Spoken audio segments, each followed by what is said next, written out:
really think that with the Wu-Tang,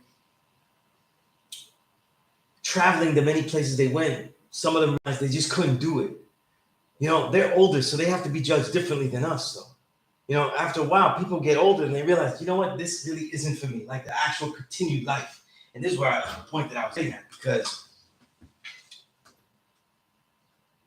when the father returned, these are the stories that I have. And I'm putting them in a nutshell.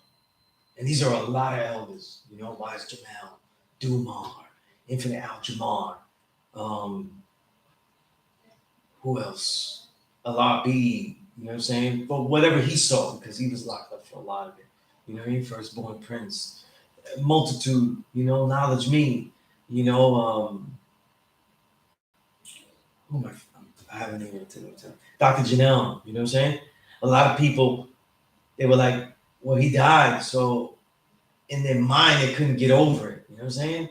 Allah's supposed to be supreme, and he just, you know, it was literally Psalms 82, verse 6, ye shall die like men. You know what I'm saying? And then a lot of people were looking for salvation, and the way that the gods moved, for a lot of people, it is an exalted salvation. You know what I'm saying? A lot of positivity, powerful force. You know what I'm saying? Unlike a lot of the other movements, there's not doom and gloom. Just think about that for a minute, how that could be appealing. Like we could be appealing like even like the way the Nation of Islam or other religions are appealing.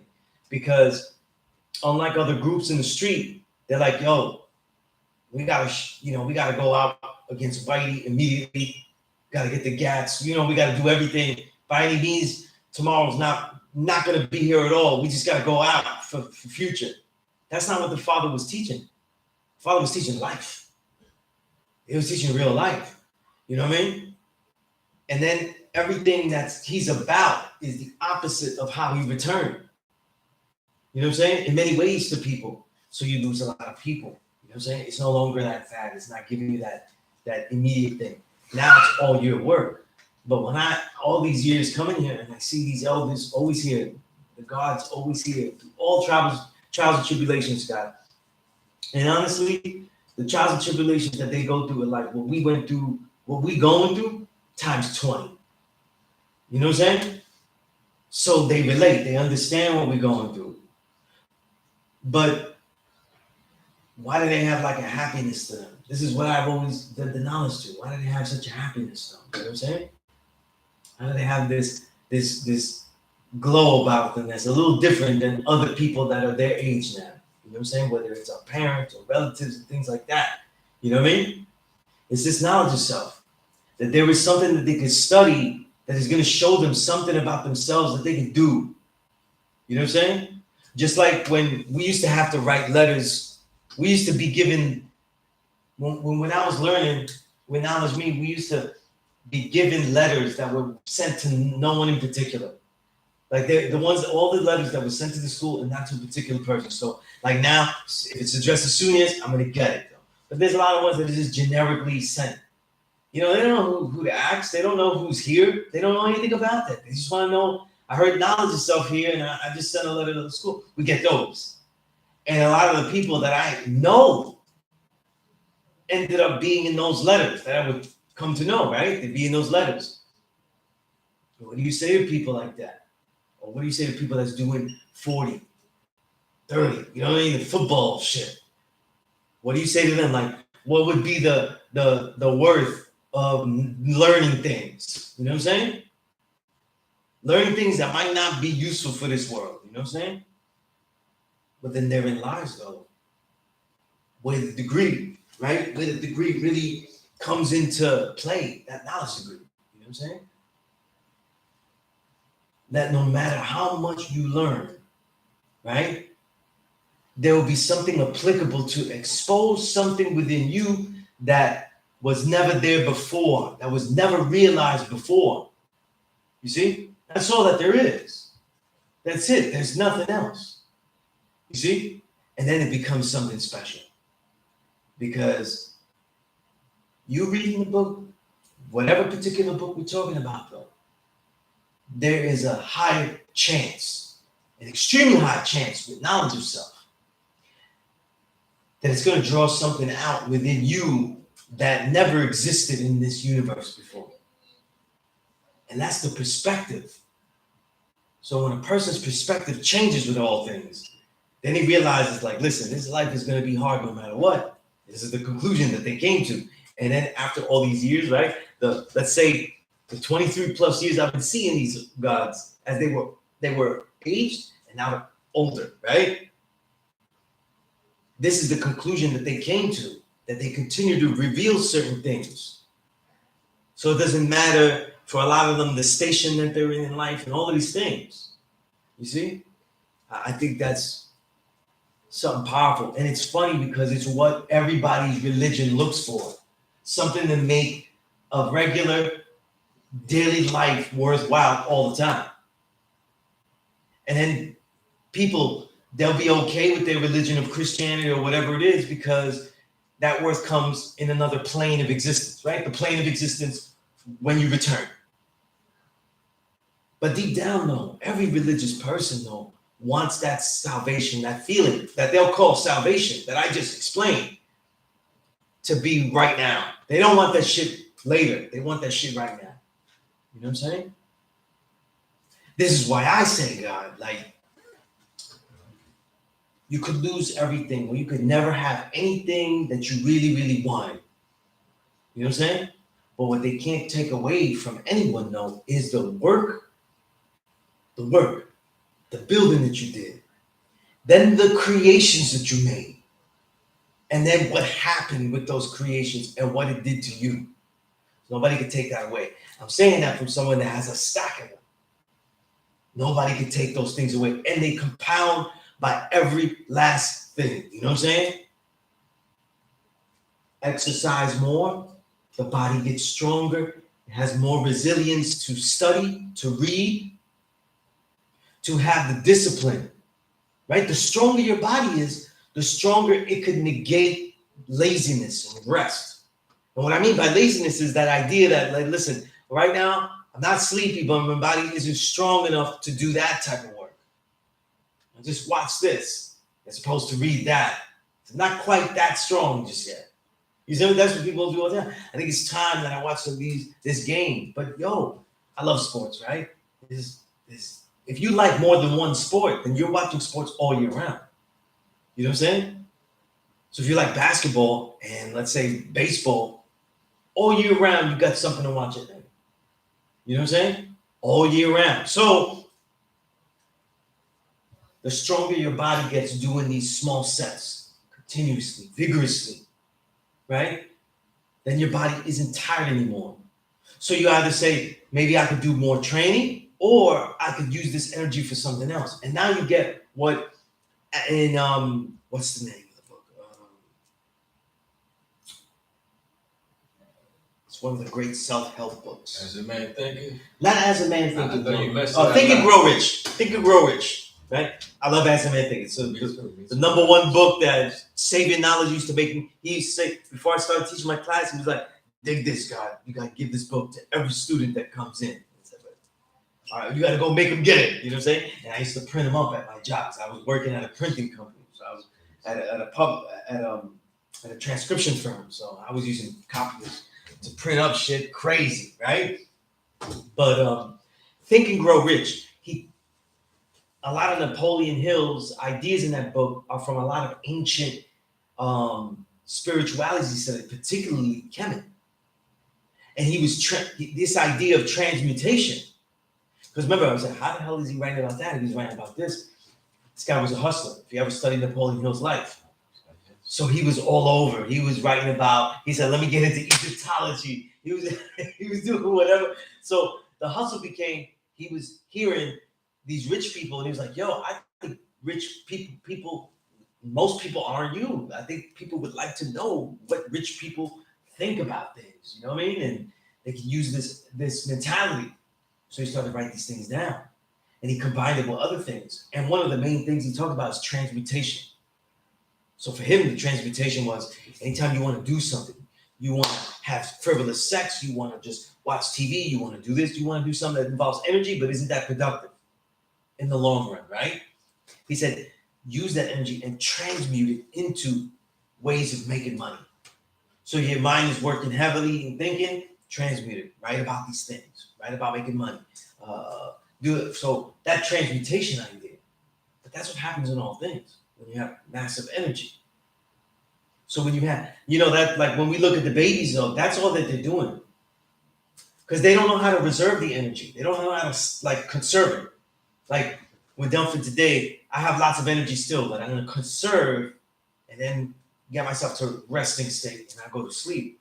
Or I'm gonna conserve my energy and just try to read here because it's not a you need energy, but it's not as intense, right? So now you fall into small amounts of energy. I'm gonna read till I fall asleep, right?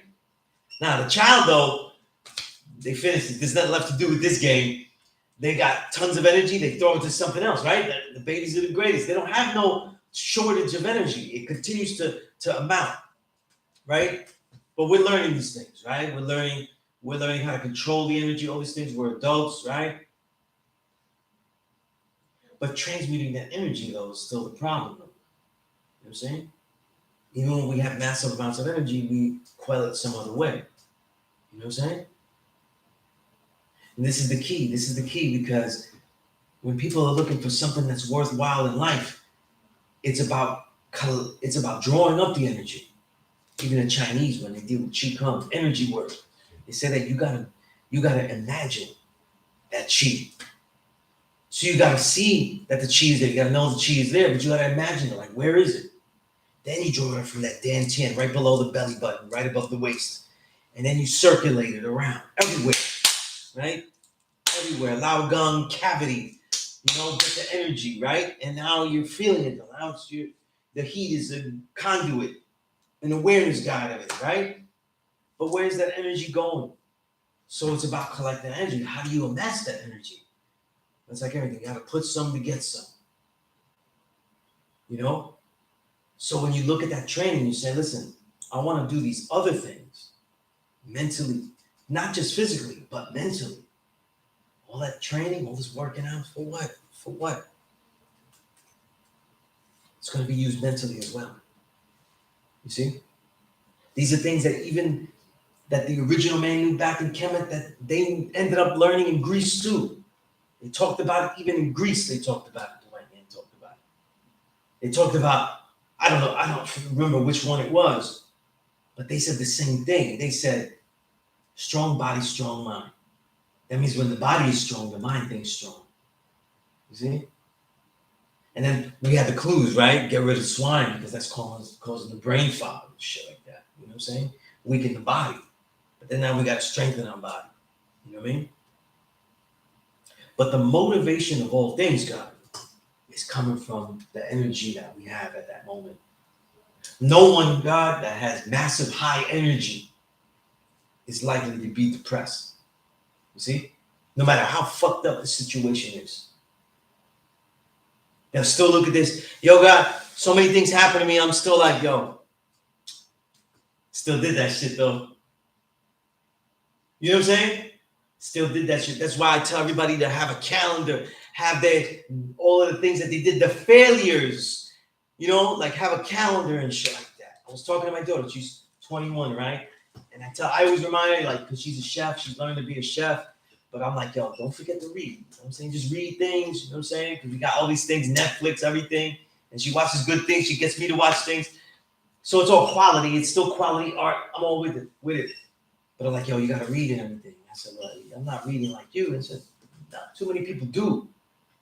But when I read, I have goals that are very unattainable. But every day they must be attained. So most days I fail. So every day I have a goal. Let's say one of them is I have to read 100 pages every day. I feel that goal many times though, because a lot of times reading will spark me to write something.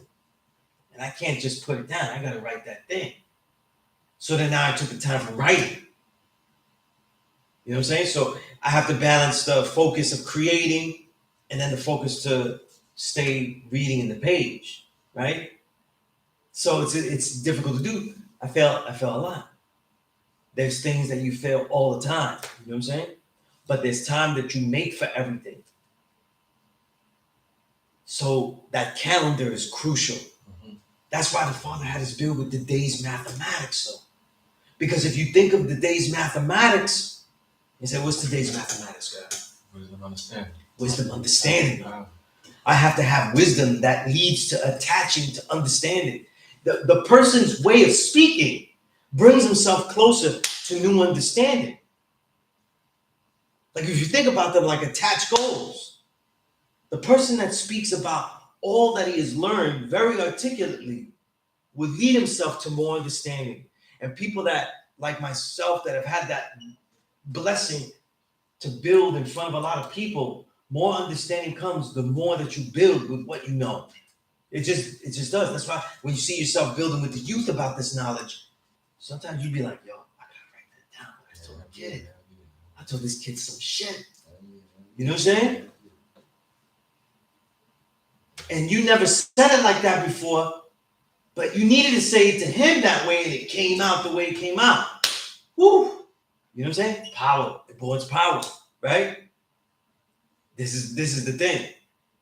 You know what I'm saying? So we're locked into a calendar of our own sorts. People going, no, this is the beginning of the Asiatic New Year.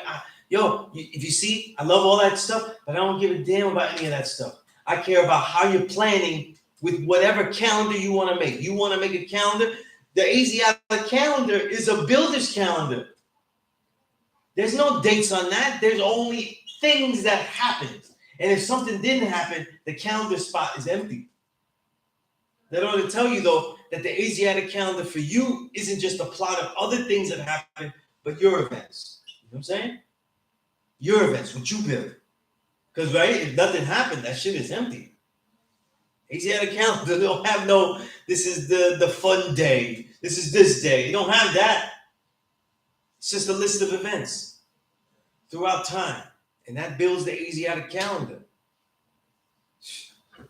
You know what I mean? True, God. Wherever I go, God, into the room of center, I always going through the calendar on the wall. Oh, absolutely. Absolutely. You know what I'm saying? God, need that. Really need that. Always, yeah. I'm always looking at my calendar, all of these things, you know what I'm saying? And plot what I wrote down. It'll make you feel good when you check off things, but it'll be like, yo, it'll keep your ego in check too, because you're like, you know what? I didn't quite do everything, you know? And if you do, it's still positive because then you're like, you know what? Let's see if I can do this again. Can we do that shit again like that? Kind of inspirational. Let your own building inspire you. You know what I'm saying? Let your own building inspire you. You know? Can't think of it any other way, you know? So, God, when you said she gone, you said she gone with it. G-O-N. Q is spelled, remember, the English is an opinionization. Okay. So it's a romanization when we do it English, you know? But it's chi. When a Japanese translated, though, into English, usually ends up with a K, the chi. Okay. You know, since obviously I learned Chinese Kung Fu, so I'm very biased to that. But either way, Qi Gong, right? Gong means work, right? So Kung Fu don't mean martial art. Kung Fu means hard work. You know what I mean? Because I was studying, but I'm just one. Is it the right one? Like the one they had spelled it was C-H-I and G-O-N-G. That's fine. That's fine. But it's the same thing, though, right? It's C-H-I or Q-I. It should be Q-I. C-H-I is more of a phonetic spelling, which technically is incorrect if you write it. But either way, it's all Americanized Roman pinionization, so technically all of it would be kind of wrong. Right? It's the same thing, though. The same. Same thing. Same thing. Yeah, same thing. And energy work. It literally means energy work. Yeah, okay. That's what it means. You know? Peace to the earths, harmony, peace. Where are my notes here? All right, peace to the earth, wisdom infinite. Peace to the God King. All right, just better. I see you. I've never seen you before. All right, my brother, infinite mind. All right. Okay. Anybody has any questions or any builds, throw them in here. Oh, man.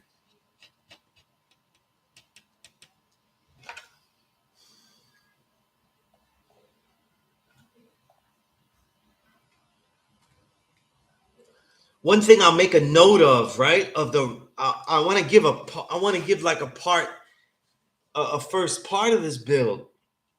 The Earth Harmony asked me to have a build, kind of a lesson on monogamy versus polygamy, right? And I want to give a first part of this lesson, and it means it literally is perfect because it says something I want to say, not about the topic, but about the way that a topic is researched to make a lesson out of it that is useful to a student. You know what I'm saying? Um, I don't want to give the lesson now because I got into a rabbit hole with the thing.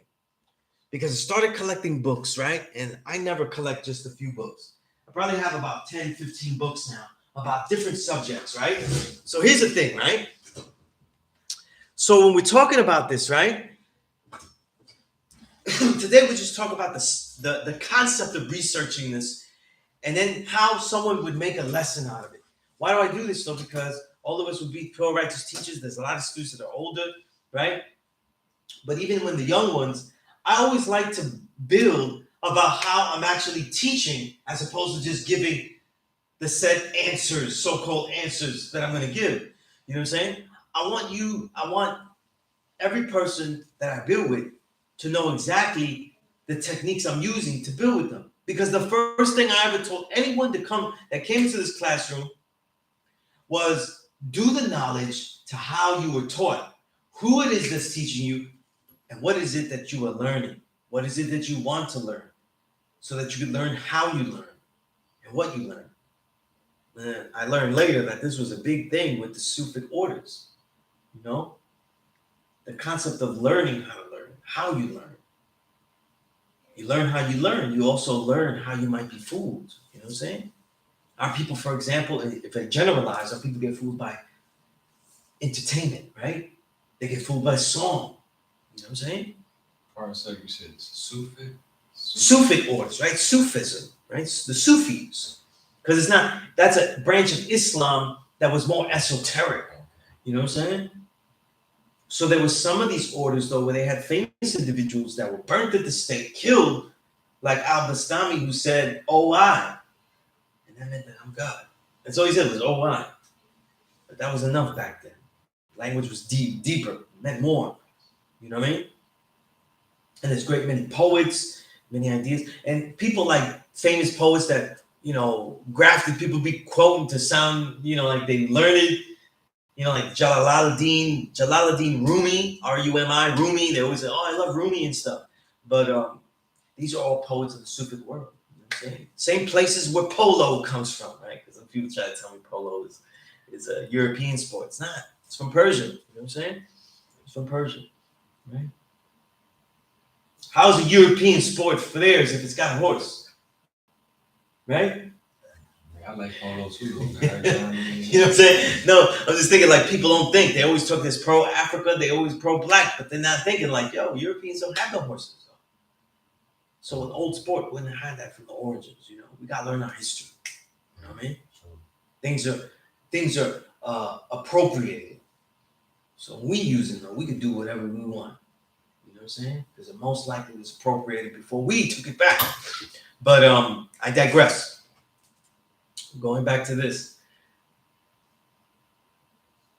In this idea of the beginning, telling people, right? I want to tell you how I come to this idea of the lesson. The first thing is this, right? Is one of the most difficult things of teaching this knowledge of self is our own perspective of understanding. We teach people though, and people have questions, and the reason that people get stumped with questions happens all the time. You know what I mean? And it's not because we don't know the answer, it's because we could tell by the way that the youth or naysayer, whoever it is, right, whatever age, is asking us about this knowledge and counter questioning us about this knowledge. They're doing it in such a way where we know deep down that whatever their counter question is, they're going to stay in disagreement with us. You know what I'm saying? Doesn't matter what we say. And that's where the frustration comes in. You know what I'm saying? Right? And the thing is this, we have to know our perspectives on the understanding, right? So let's say monogamy versus polygamy, right? We'll give a simple build and we could say the understanding that the 5% we're built on, right? But that's not a useful enough lesson for what I'm being asked here for, right? The gods, we could deal with many women, right? As long as we deal with them all with equality. But then that's another umbrella. Because now, for something that's such a concrete build, it's a degree in the supreme mathematics. We have now made it one of the most abstract concepts ever, right? What is dealing with many women with equality, right? Then we have this another incorrect at a way of building a lesson would be by building the lesson in such a way where all of the ideas that we use historically are also going to support that knowledge. So I might bring up a classic novel that people would enjoy reading, like Things Fall Apart, right? That's where the Roots named their album, well, their 1999 album, but it was Chinua Achebe wrote. I think I'm saying his name right. Chinua Achebe. He wrote Things Fall Apart, and in that novel, it shows you the lifestyle that they lived back then. I forgot what year that was in Africa, where they had many wives, but they weren't all women that they were all having relations with. But this was how the village was constructed, and it was a way to keep women safe. You know what I'm saying? Things like that, right? So this is another thing, right?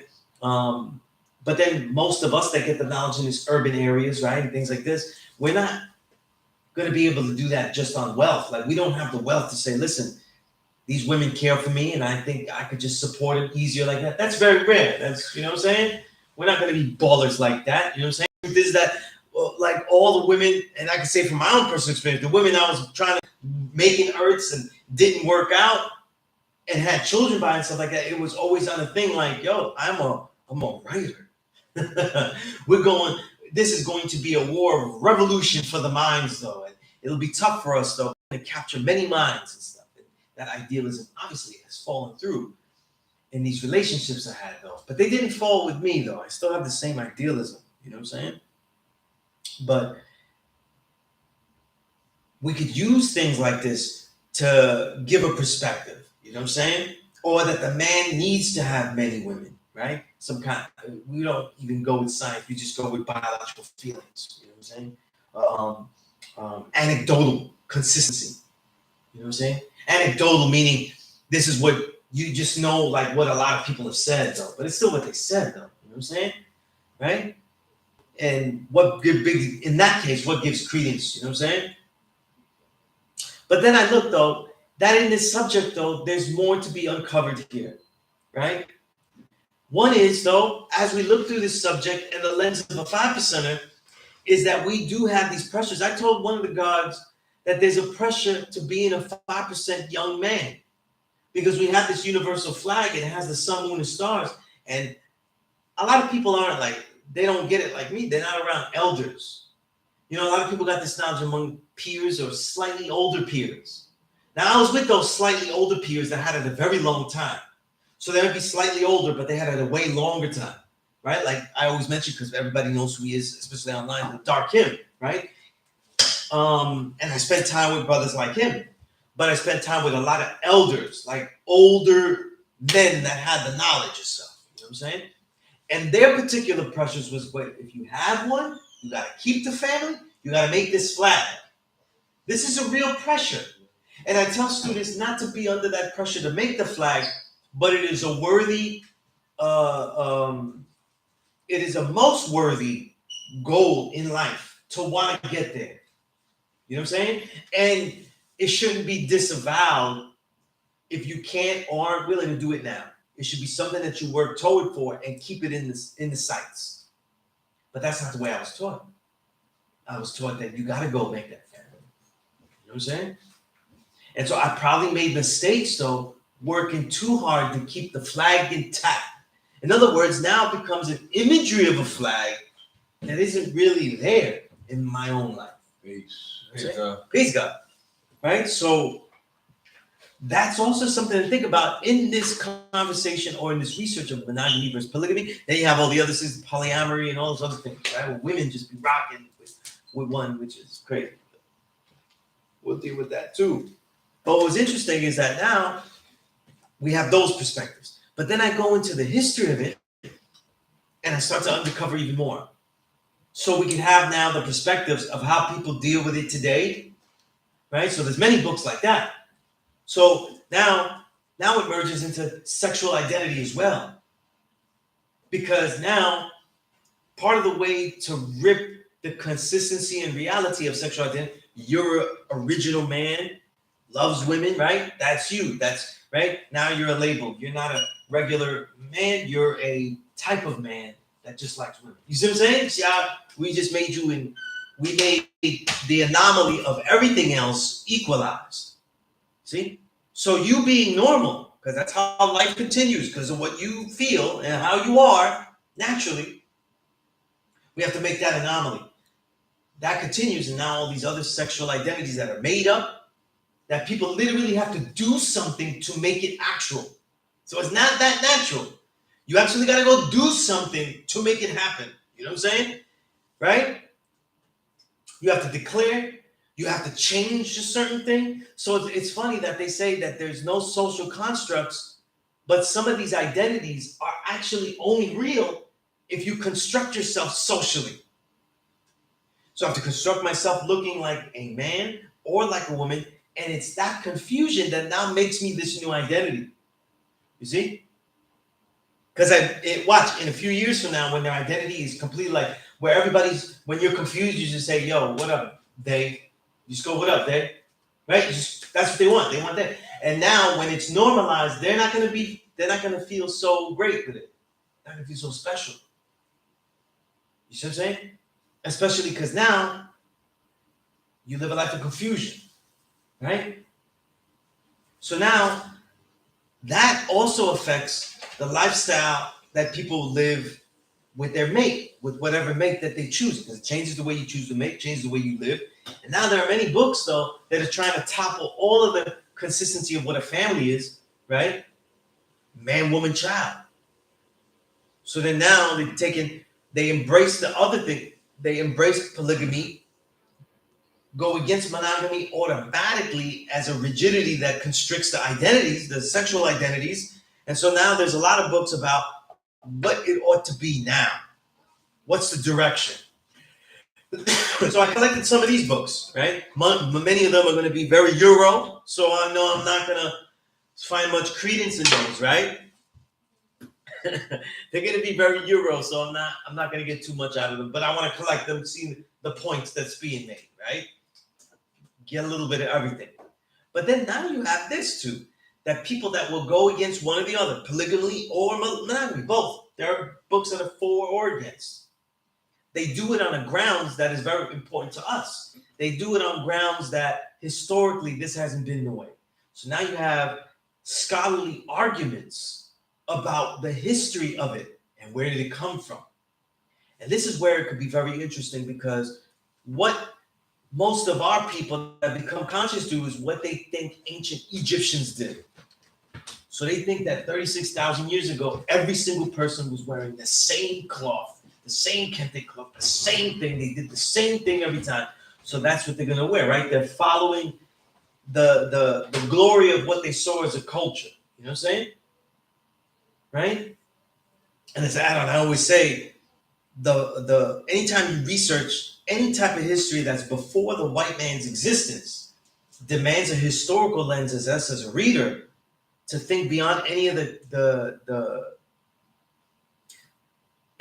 the assumptions that we make about history today, about the way it flows, about the way its demands, about its social life. The whole thing is different. You know what I mean? And so that way we don't look at let's say pre-colored man, right? as something that is just exotic and just something like just paradise based, right? Because then we wouldn't find the actual things that lead into the making of the white man, like that whole process, right? Because everything has its process. Where would this dissatisfaction come from if it was all rosy, right? So we have to look at history deeper as well, right? So in the preparation of this lesson that I do not have yet, right? I do not have it yet because I got into this rabbit hole with all of these books, and I want to give a perspective about what people are saying today it ought to be, some of those arguments, and present it to you in these lessons so that you could do your own research to say what is most suitable to you. Because no matter what I say, the families that we build, whether we say we're going to have more than one woman or we're going to have, or we just deal with one, right? Monogamy versus polygamy. These are going to be your own decision. They'll never be, and I won't have them be my decision. You know what I'm saying? I got enough work making my own decision about my own life on that regard, right? But it's interesting because these two distinct differences will look for historical precedent, but now social precedent. So now I have to separate the books from the social that are saying this is the way it ought to be based on what we see is this is the way social realities. And now it's interesting because the way that people and families are going to be guided are also going to be guided in the vein that suits the many and ever forming identities now, right? The many sexual identities that are being formed and enforced, right? But then we have to go back historically, and I have not gone back into this literature about the history of these societies here, their functionality, right? Most of us brothers that will justify polygamy justify it historically, right? But that's not the only history that involves it, you know. And I'm learning that now slowly with some of the literature that I'm finding. So this is where I'm at with that lesson. But when we start to research history or anything or any type of subject that like this, that's in this case something that's asked of me, what I'm trying to do is get rid of the best way to put it though is my own likes and dislikes. You know what I'm saying? Just like if somebody, right, if we're making our own diet, right? If we want to make it as useful as possible, the first thing that we do is we get rid of what we think are likes and dislikes and how we're judging what the usefulness of the diet is. Then after that, then we say, okay, this is the best type of diet to have, but my likes and dislikes are too powerful here. Then you start to adjust and slow. Like for example, you know that tea is good, P.E.A.C.E. You know that tea is good for you, so you try to inject more teas, but tea tastes horrible to you. So now you put some sugars in it, but you know that sugar is not good. So now you're trying to handle your likes and dislikes. So now you get rid of the sugar and try to use better sugars, better sweeteners, I should say, right? Honey, maybe stevia, right? Have you ever heard of stevia, right? Stevia is actually, it's from a plant, but it's a plant alcohol. So it's not a sugar, right? It's from a different type of, it's a different molecule of that. So stevia comes in like powder or liquid, and a small, tiny amount has the sweetness potential that is much greater than sugar. But when you put too much, though, it just changes the way everything tastes. Though. And it doesn't taste good in everything. You know what I mean? If you ever have vegan protein powders, they don't have sugars in them. That's what they're putting in there. That's what they're putting in there. They're putting stevia in them.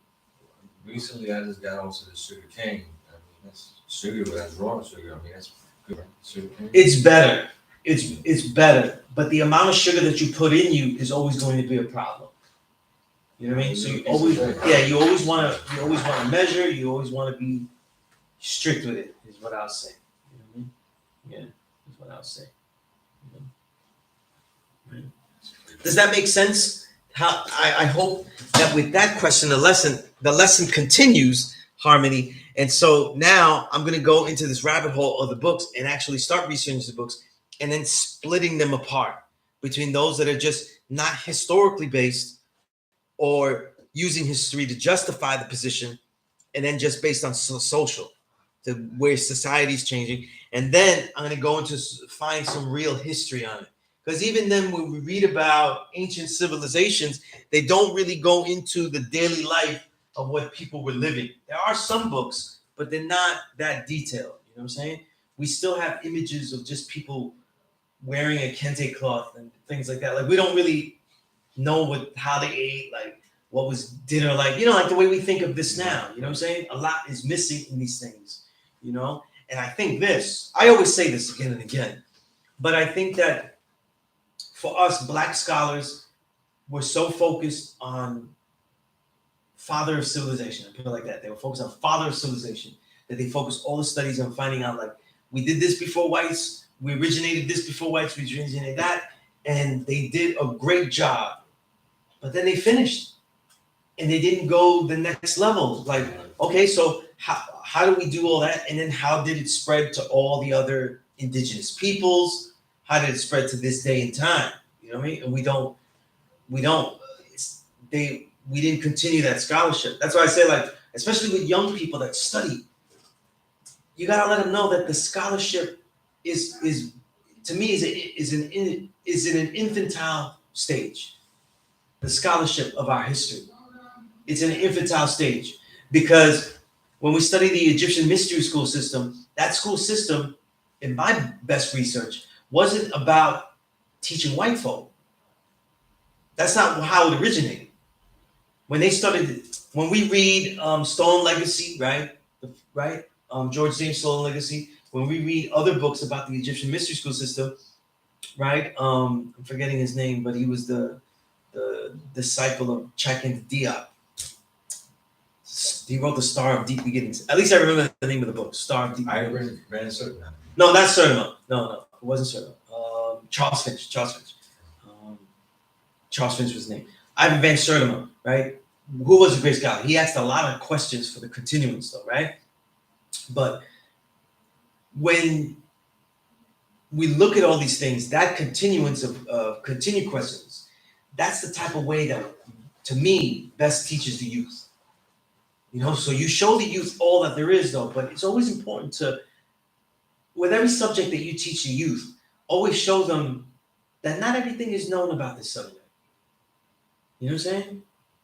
Not everything is known, because every single scientific subject, every single historical subject that I have studied in my life has gross, empty spots in it.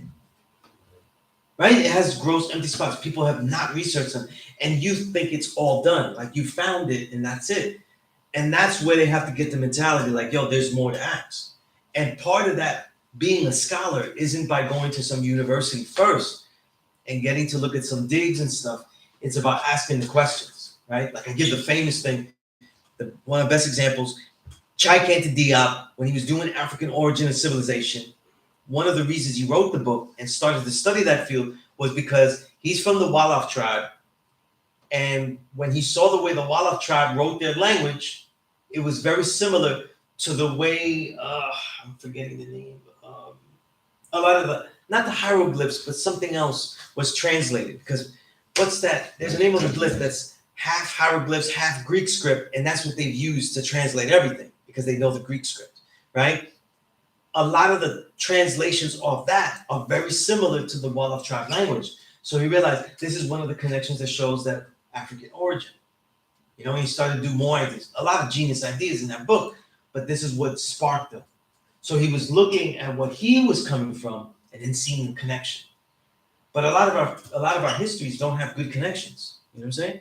Look at us as 85s. Why do we have so much problems with different original people from different places? We have no idea how we connect. And then we only know negative connections. Right? We could probably prove that we're all niggas before we could prove that we're all black people. The seventh degree. You see what I'm saying? Yeah, the seventh degree and the 1 to 14. You know what I'm saying? So we're not really seeing those connections. And that was, to me, the major goal of the Egyptian mystery school system. It was about connecting and reconnecting with the original peoples throughout the lands and bringing that into what I like to use the word, an intranet. Like the internet, it's like the company internet, like, doesn't go out to the world, but like you're connecting back. Because when they started to teach places like Greece, that's way later. It's way later after it's established and stuff, And then when they finally got Greeks that were worthy, and then when Greeks were worthy, they had to get out of Greece because Greece wasn't with it. That's why they killed Socrates. It wasn't like there was wit. There was like, hey, He's come back with knowledge. They weren't with that. You know what I'm saying? It was over time that they saw the add-ons. You know what I'm saying? Till then, they became more the conquerors, though, right? By the time of Aristotle, you know what I'm saying? And he's in the ear of Alexander the Great, and they conquer Egypt, and they call it Alexandria. You know what I mean? And they take over those libraries, right? But it's a whole process. You know what I mean? But a lot of history is seeing the connective tissue of things. You see, the connective tissue, and with this monogamy versus polygamy thing, this is that I was asked to do a lesson because I would never have thought to teach that as a particular thing. I want to give like some crucial literature that'll take you down those things, and also some of the literature that will ask good questions for us, though. You know what I'm saying? And then also where things are, because now it's divided and stuff. Because they're trying to redefine family today. That's kind of like a non-family. To me, it's like a non-family. Let's have a family that doesn't do shit, that can't make child, and let's work with that. You know what I'm saying? Whereas the real black family, like this universal flag, is really what's being seen as outdated and unnecessary. You know what I'm saying? And we know too, like from personal experience and things beyond, what is the first thing that black women are being taught, especially when they go to university? They're being taught that they don't need to make a family, that is not the only way to have a family. So family is not the way you need to have a family. That's what they're being taught. You know what I'm saying? And they're being taught this kind of language, though. You know what I'm saying? Right? And they're devising this kind of language, right? Because all the language that we see now, what we see is woke and things like that, these are all, to me, all of the intelligent people that we did not get to teach of the generation. And they went to college, though, and they have come up with these, they got to, because what is sociology but just categorizing societies? So if you don't know who you are, you don't have a knowledge of self, then you go into university, now you're categorizing, but you're miscategorizing. You know what I'm saying? We literally let the 85 categorize and being knowledgeable about other subjects, but not that root one. You know what I'm saying? So there's a real gap missing, you know? And I see it all the time because I see historically where they don't know they'll talk about freedom and things like that, but they have no idea about the history of New York. Let alone about us, but like freedom fighting in New York, let's say. You know what I'm saying? Activists, they're activists, but they don't know New York activist history. You know what I'm saying? Like I've been in ciphers like where I've been in ciphers with other Latinos, Dominicans, others, and they don't know young lords. Or let's say they're all darker women and they're like, oh, we're Afro-Latino, but they're almost like, God, they're almost like reinventing the wheel. Like I'm wearing my hair natural. So, like, you know, the 60s didn't happen. Like, you know, like there is a precedent. Like, and we go into these things where we're reinventing the wheel. And it's such a problem, God, because when we reinvent the wheel and don't go back and see, I'm not saying that the women getting conscious is not beautiful. I love that. But if they don't realize that they'll go through the same angst, frustration, reactionary things and all that, they're following a pattern that the white man is not repeating. Right. You see what I'm saying? So, in other words, you're stepping into Vietnam, but he already saw the guerrilla warfare. So you're doing guerrilla warfare, but he already saw that shit. Right.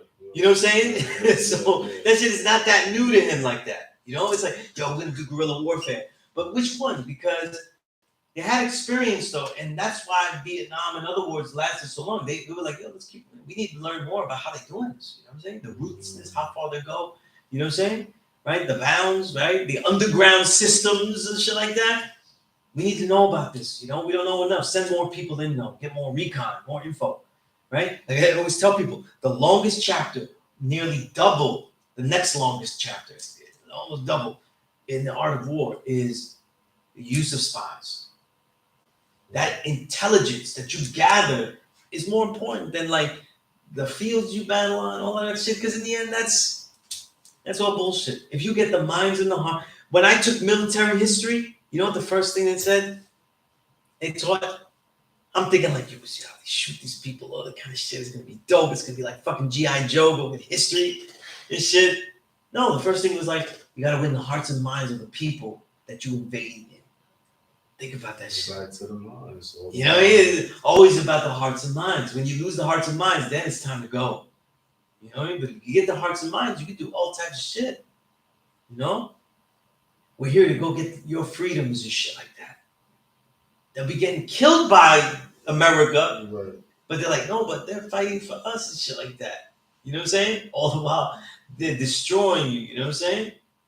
And they don't really give a shit about freeing you at all anyway, though. You know what I'm saying? The U.S. didn't give a shit about freeing anybody. They didn't give a shit about freeing no Jews in World War II. None of that. They'd have went there a long time ago. You know what I'm saying? A long time ago. And if they cared about helping humanity, they wouldn't have just been like, yo, you got 2 of these though. What are throw these atomic bombs in Japan? When they knew that they were going to surrender soon. Right. You know what I mean? But they were like, yo, if we don't throw them now, we're never going to see if this shit works. And we can throw them at a place where there's no white folk. We can't throw that shit in. We can only use it as a threat, but we can't throw that shit. Because remember, at the time, I always tell people, like, yo, at the time they threw it, that was supposed to end humanity, not seriously destroy it. So so to see the evil that it took to throw those things is way worse than what happened. You know what I'm saying? When they threw those things, they knew that their expectation was like it's going to destroy them forever. Like there'll be nobody there. You know, Terminator 2 and shit. You know what I'm saying? Right? So this kind of devilishment, you know what I mean, is something where they'll gather the recon, they'll gather more information. So we have to do that too. We have to know where our history. We have to know the history of different original people. You know what I'm saying? Oh, I'm not blind, deaf, and dumb the way a Dominican is, because they be special, right? They be special. They got their own special shit, right? But if you don't learn that though, then you're not gonna learn how it's possible. You know what I'm saying? That shit really is possible. You know what I'm saying? How could a populace that is very well educated be so well educated about the wrong thing? Right? And shit happening now. Right? You know what I'm saying? And then now look where we are. We're being very well educated about shit that don't really mean anything. You know? Right? So it brings up a lot of issues here. You know what I'm saying?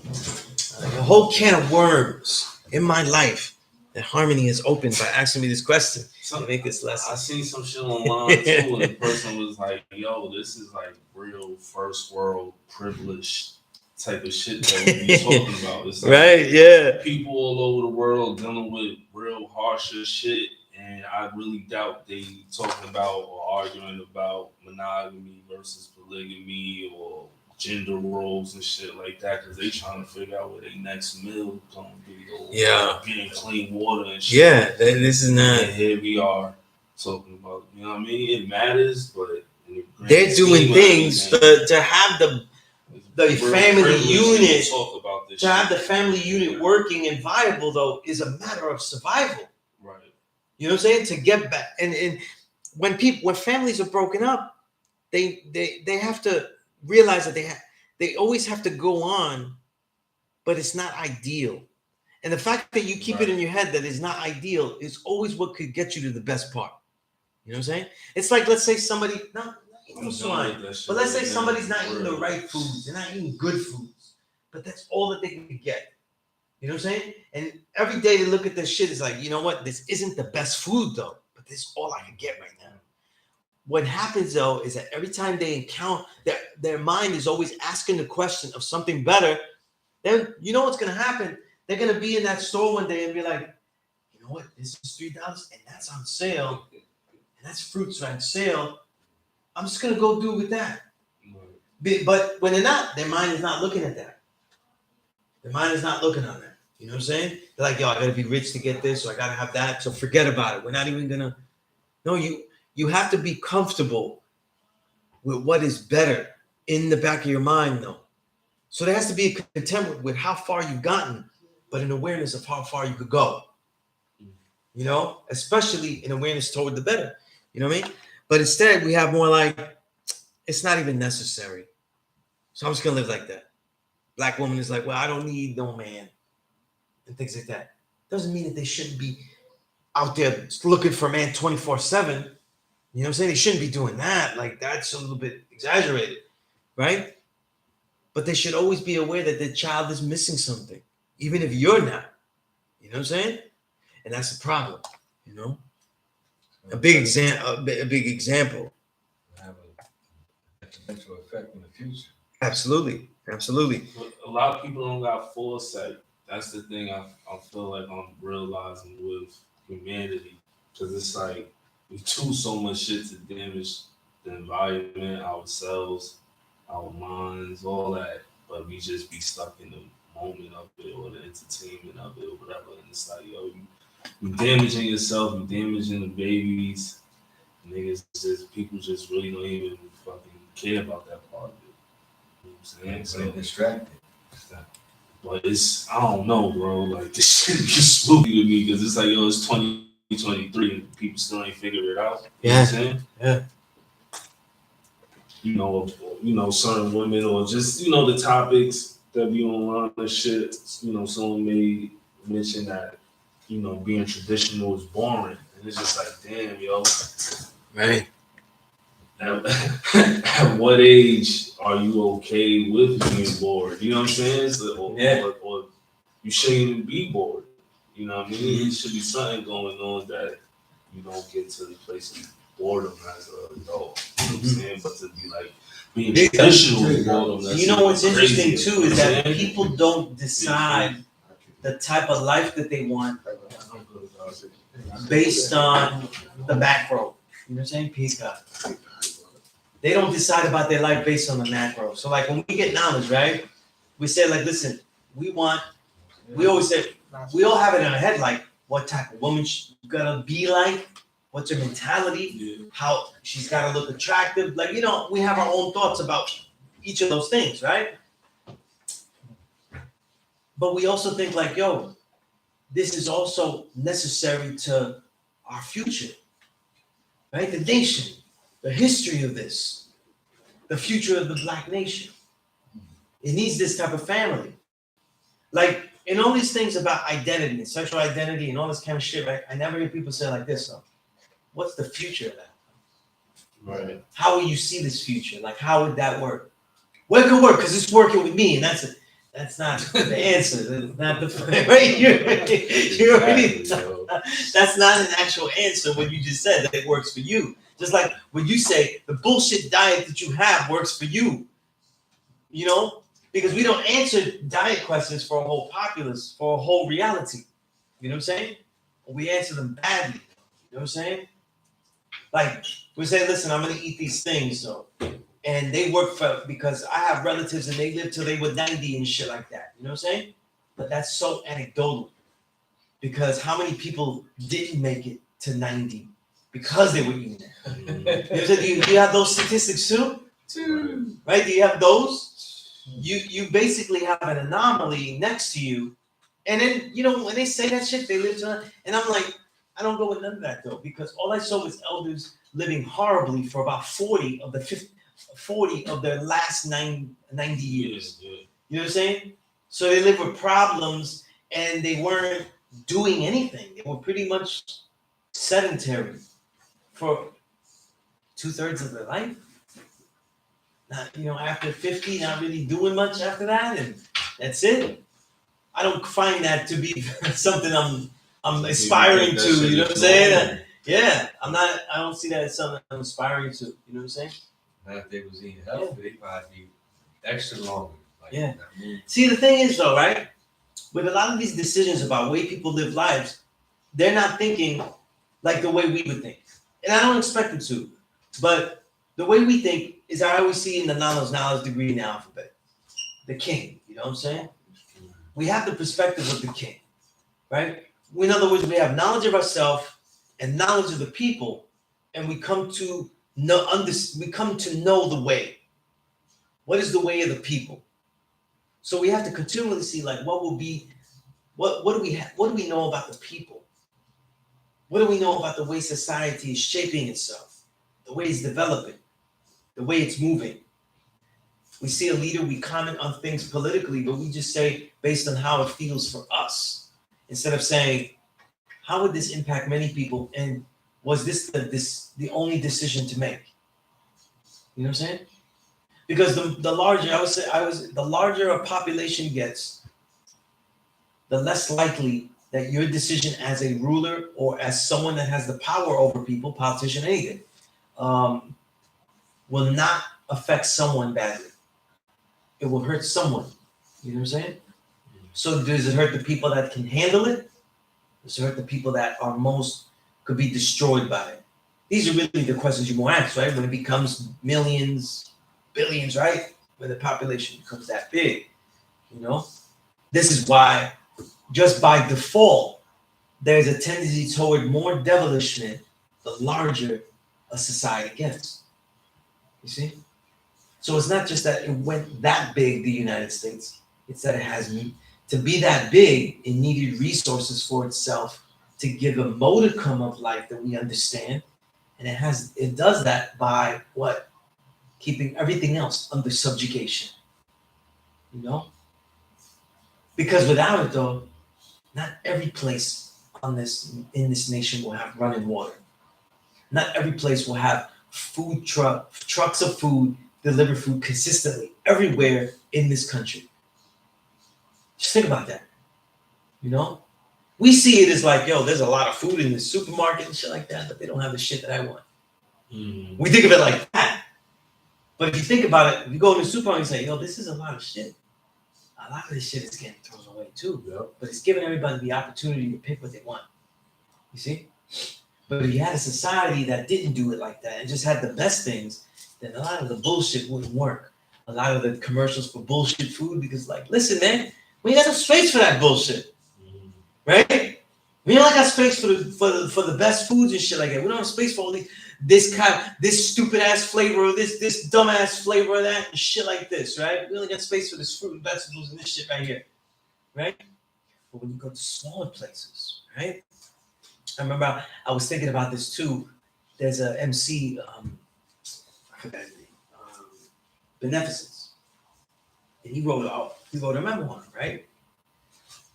And he was talking about other countries he went to, and I forget, he was in a small European country, and when he first went there, he said he was shopping, like, you know, like the way you do, like, yo, he knows how many apples he's gonna eat during the week, right? So he goes in there, you know, gets a bag and starts putting like, you know, 6, 7, 8 apples in the bushel, and then he goes up to the counter to buy it, and they're just looking like, what are you doing? Like, there's no more apples left in this shit. So it's like, and then the lady that was with him and taking him through and that lived there was like, listen, we don't shop like that because we always get fresh produce every day. So the reality is that people would just come back to get the vegetables again and again because we just have more. You know what I'm saying? But like, you know, when we go, yo, this is the day of the week I'm going to Trader Joe's, man. I'm gonna have fruit and vegetables. I gotta get enough nuts and seeds to last like the whole week. You know what I'm saying? And then sometimes they don't have this when I get here, so I'm gonna take extra of this shit. That's how we shop, right? We do, you know, la compra. You know what I mean? Like the big, you know, right? Even when you pour, right? You have the big, you know, coupons. You know what I'm saying? Right? You're ripping this shit out, right? Right? So. All of that shit, right? So people live a different life. The bigger things get, the more detrimental the decisions are. You know what I mean? So us, though, in trying to say that we're a nation, we do have a responsibility in some respect because when people say how big is our nation, our reach mentally is mind-blowingly bigger than how we are big as a nation. Like the size of our nation, like. If you gave us if the size of our nation's mental extension had a populace to match, though, we would be as big as many countries, right? We would be pretty big. You know what I'm saying? It would be extremely formidable. You know what I'm saying? And it's because we think about the future. As black men, we think about the future. We think about we do this, how will it affect that? And that's why I said this lesson cannot be prepared without having those questions in tow. Also back to how does it deal realistically as a 5%er and not just well, this is what the Father said, this is how we have to do it. You know what I'm saying? There's 2 questions in that. You know what I'm saying? So anyway, I hope I ducked out of doing the lesson by giving all that background of how a lesson is prepared. You know what I'm saying? But I want you to know how we prepare that. You know what I'm saying? Because a lot of people think that over the years, if they see me now, you're here, Infinite. They'll think that you just asked me something and then I'm just answering off the cuff. It's years and years of preparing questions like this and preparing answers and preparing actual lessons like books to read and stuff like that. And where to go for the research. Because the teacher's job, though, is to have forums. So you think about that when you're in the street. Like when you're building with somebody, that youth doesn't give a shit about the knowledge of self if it doesn't give them some type of new form. In this case, the way to look at all of the other things. When you teach the kid knowledge of self, that he's the true and living God, what access to things does that give him to? What is it opening for him? That's what the elders used to always ask me. When you go teach them, what are you opening up for them? And what they're asking me technically on a pedagogical level, teaching level, is what form of learning, of realization, of action did you just open them up for? Of course, we don't talk like that on the street level. You know what I'm saying? We don't tell them like that. I'm telling you like that because we're in the classroom. This is how it really is happening. When you say, yo, you're 12, right? You know what I mean? You're learning all these things, but know that, like, a lot of times I don't be saying it straight up. You're this, you're that. I tell them, listen, you know that you're supreme though, and this actually can prove it though. So the things that you would love to do, you actually could do them by your very nature. Your very nature, there's no limitation. And all of this around you, though, is almost specifically designed to keep people like you limited. When they ask questions like that, then you say, well, you ask them things about their school, like what they learn in school. And then, because if they tell you 1 or 2 things that they learn in school, you could easily do it. You could easily show them, though, how they're being kept limited by that. You know what I'm saying? And then when they come up to you with questions, though, they just fall into your lap. I remember one time, my daughter already gotten used to, my oldest, she was young and she was getting used to, okay, he has answers that are different than what mom is answering. She's answering, she's finishing questions that she can't answer are going up there. They're all going up to the mystery God. You know what I'm saying? So that's how questions get answered. You know what I'm saying? Like you don't know the answer, and leave it up to God. And then it's like a whole list of questions. You know what I'm saying? That's why kids go, they don't have the fucking answers. You know what I mean? I have to do something. I have to commit. I have to submit so that I can get no answers. That's how they look at religion, especially when they see on the counter the other parent, in this case me, being completely rebellious to any other concepts that they're talking about. So things fall in your lap. Like I remember one time, and I didn't realize read that this was in the book.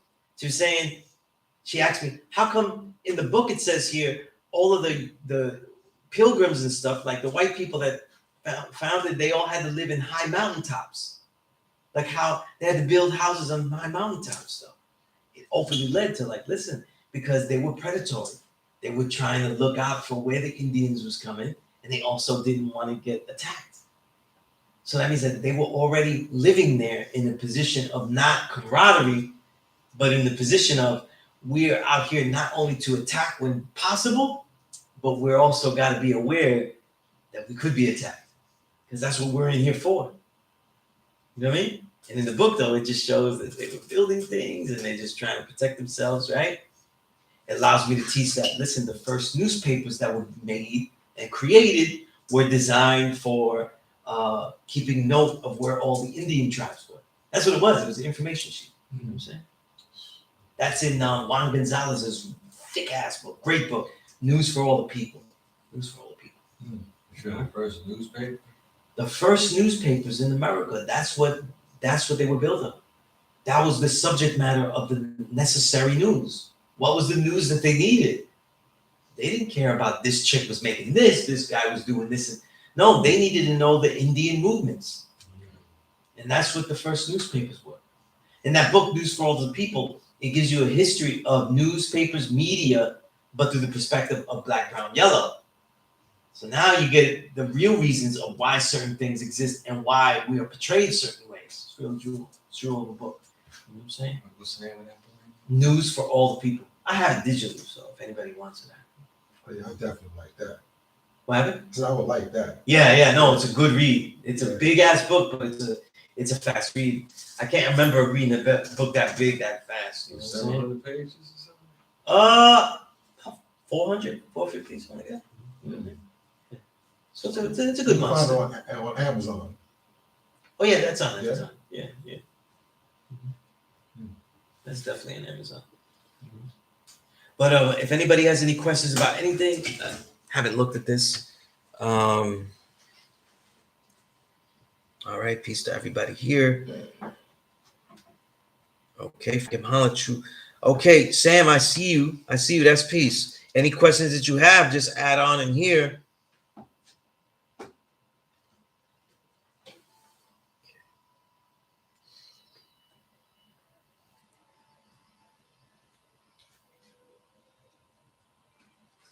I see Harmony. You asked for the posters. Yeah. Oh man.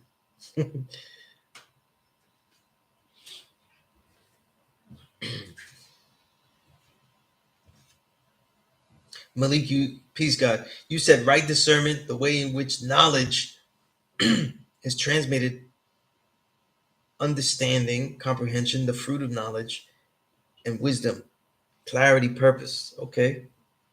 It's a little out of order, right? You want to reconfigure that. 9 reality, peace. Okay. I see some people that I don't, different names here. So if anybody has any questions about anything, and the classroom here is always a beginning part. So anybody that wants to get more information or build me personally, the email is where to go. All right. Okay, does anybody have any questions about anything? I got a question. Yes. Nah, man, I was on like, you know what I mean? I was doing knowledge and, you know what I mean? Guys, they was building this stuff, you know what I mean? They was talking about, you know what I mean? If Elijah was a 5% or 10% or 85%, and, you know what I mean? I don't even mean to bring that up, but Yeah. Let's say something positive about Elijah, since everybody keeps saying, I love Elijah. Yeah. I understand. Yeah. Because I can't say that we're not Muslim though, and then all of a sudden, for some reason, I'm hating on Elijah Muhammad. Right? Because, like I said last time, it's either they're bad learners or Elijah didn't teach you completely. It's one of the others, right? If the degree says that we God and you don't say that, don't tell me Elijah taught it, because then I have to say that you're bad learners, right? So it's one or the other. You got to take something with that. You know what I'm saying? But Elijah Muhammad, it's a good question to ask whether he was a 10%er. It's not a question that has its most popularity with us. It actually was a big crux of what they say, what Malcolm X was asking. Because he was like, but what I learned, was that Elijah was the messenger. So he wasn't telling people to emulate his life. That's on that level. Sure. Right? He wasn't telling people to emulate his life. He was telling people the message that he was bringing, And as far as like a nation and the way that he structured it, all this stuff about like, oh, how come he lives in a grandiose house and lives in poverty? I'm not always with that straight, everybody the same approach, especially if the organization is like this. Because the low man on the totem pole, if he gets, let's say, horrible scenario, he gets shot. The shit continues, right? In that time when Elijah's making a nation, if he gets shot, this shit don't happen. So I don't want to hear the argument like, oh, look, if he's out here being protected extra and he lives in this great place and everything. Shit is not viable yet. You have to protect him in order to make it happen. He's the man with the idea. And a lot of times, a lot of ideas actually are originated and fomenting through one person. So even though we don't like to say it's just one man and one this, just like we know in the lessons, many men could have came up with the idea like, yo, man, it's some bullshit. I was building with Yakub that day, and then he always wanted to take the credit and stuff. Right? But I was talking this separation shit all the time. Right? Right? Right? There was one guy that was like, yo, man. And I lived about 160 years of those, man. And I got no credit. But the thing is, though, is that like, yo, there most likely is one person, though, that everything is going through. You know what I'm saying? And that's the way a lot of ideas work. You know what I'm saying? And it doesn't, it could work on talent. Let's say if it's a sports team, it's going through the person that is the best. You know what I'm saying? The best player. But a lot of times it's not always like a sports team. It's just based on who's the guy that can speak to everybody and who makes the best decisions. We can't front. Elijah was making decisions that were very, very powerful. They really worked. You're gonna let him just get smoked. You got to protect him at all costs. Like when you read about Fidel, right? In the early years of Fidel fighting for revolution, he was in the front lines, and there were many moments though where he was actually would have been killed. You know what I mean?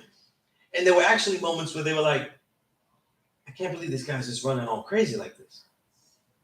Because he's the one with the ideas. He's the one that's been able to articulate all of this, who's the lawyer that knows how to speak this well, who's actually making the liaisons with other groups.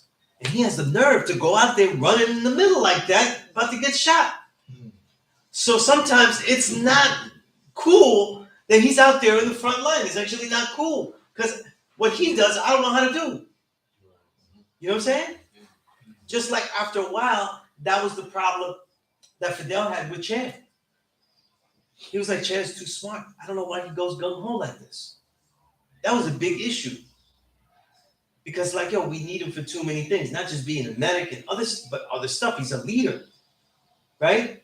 And we're having him, and the way the whole story goes is that Che got bored. Like he gave him the position in Cuba, and he was just like bored being administrative or whatever. But he was inspiring, but that wasn't his thing. And then he went out to fight other revolutions in the Congo. Then he went to, where he got killed, right? Right? He had the fever, you know what I'm saying? He had the fever. He had to go back, more tours of duty, right? Happens a lot, right? They have to keep going, right? But so in that respect, I don't see Elijah as a 10%er because he had a nice house or shit like that. I don't always bear witness to like that. Because they made a hierarchical organization. So was he a rich slave maker of the poor? Rich slave maker of the poor. Like, that's something you gotta think. Like, is he let's look at it this way. If we look at the father as an anomaly, and in this type of anomaly, not an anomaly that a man can't realize that he's the true and living God right now. No, not that. Throughout history, remember I told you about the Sufic orders? Men have realized that.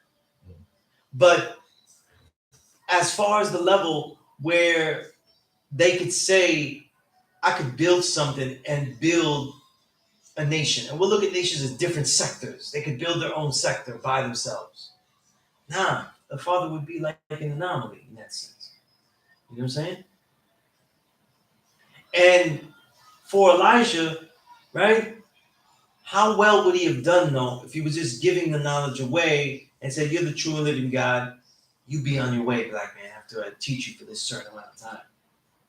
How in, did the teaching? In this system. Right. And we're talking about not now, right, but when he was around. Right. And that is literally light years away.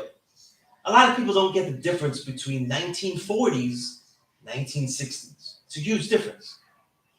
And that what the father did was even a light years leap for the 1960s. 1960s was a time of revelation of militancy. So they knew who the enemy was, but not really focused on who you are as an individual. You know what I'm saying? it was enough though to just say that. Remember, we're living in times where it's just enough to say that, hey, you're a black man. That's a beautiful thing. You know what I mean? That's like the biggest leap ever. You know what I mean? And even then, we realize, right, the civil rights movement is just for civil rights. It's not even human rights. It's just civility. Can we have laws that just assure and it's civility? And they were like, oh, we're not. That's too much. I don't want to assure that I'll go to jail if I'm not civil to you. I want to be uncivil to you. You know what I'm saying? It's not much of a, it's you have a. To me, it's an easy argument to say that civilization doesn't exist. It's just starting after the 1960s.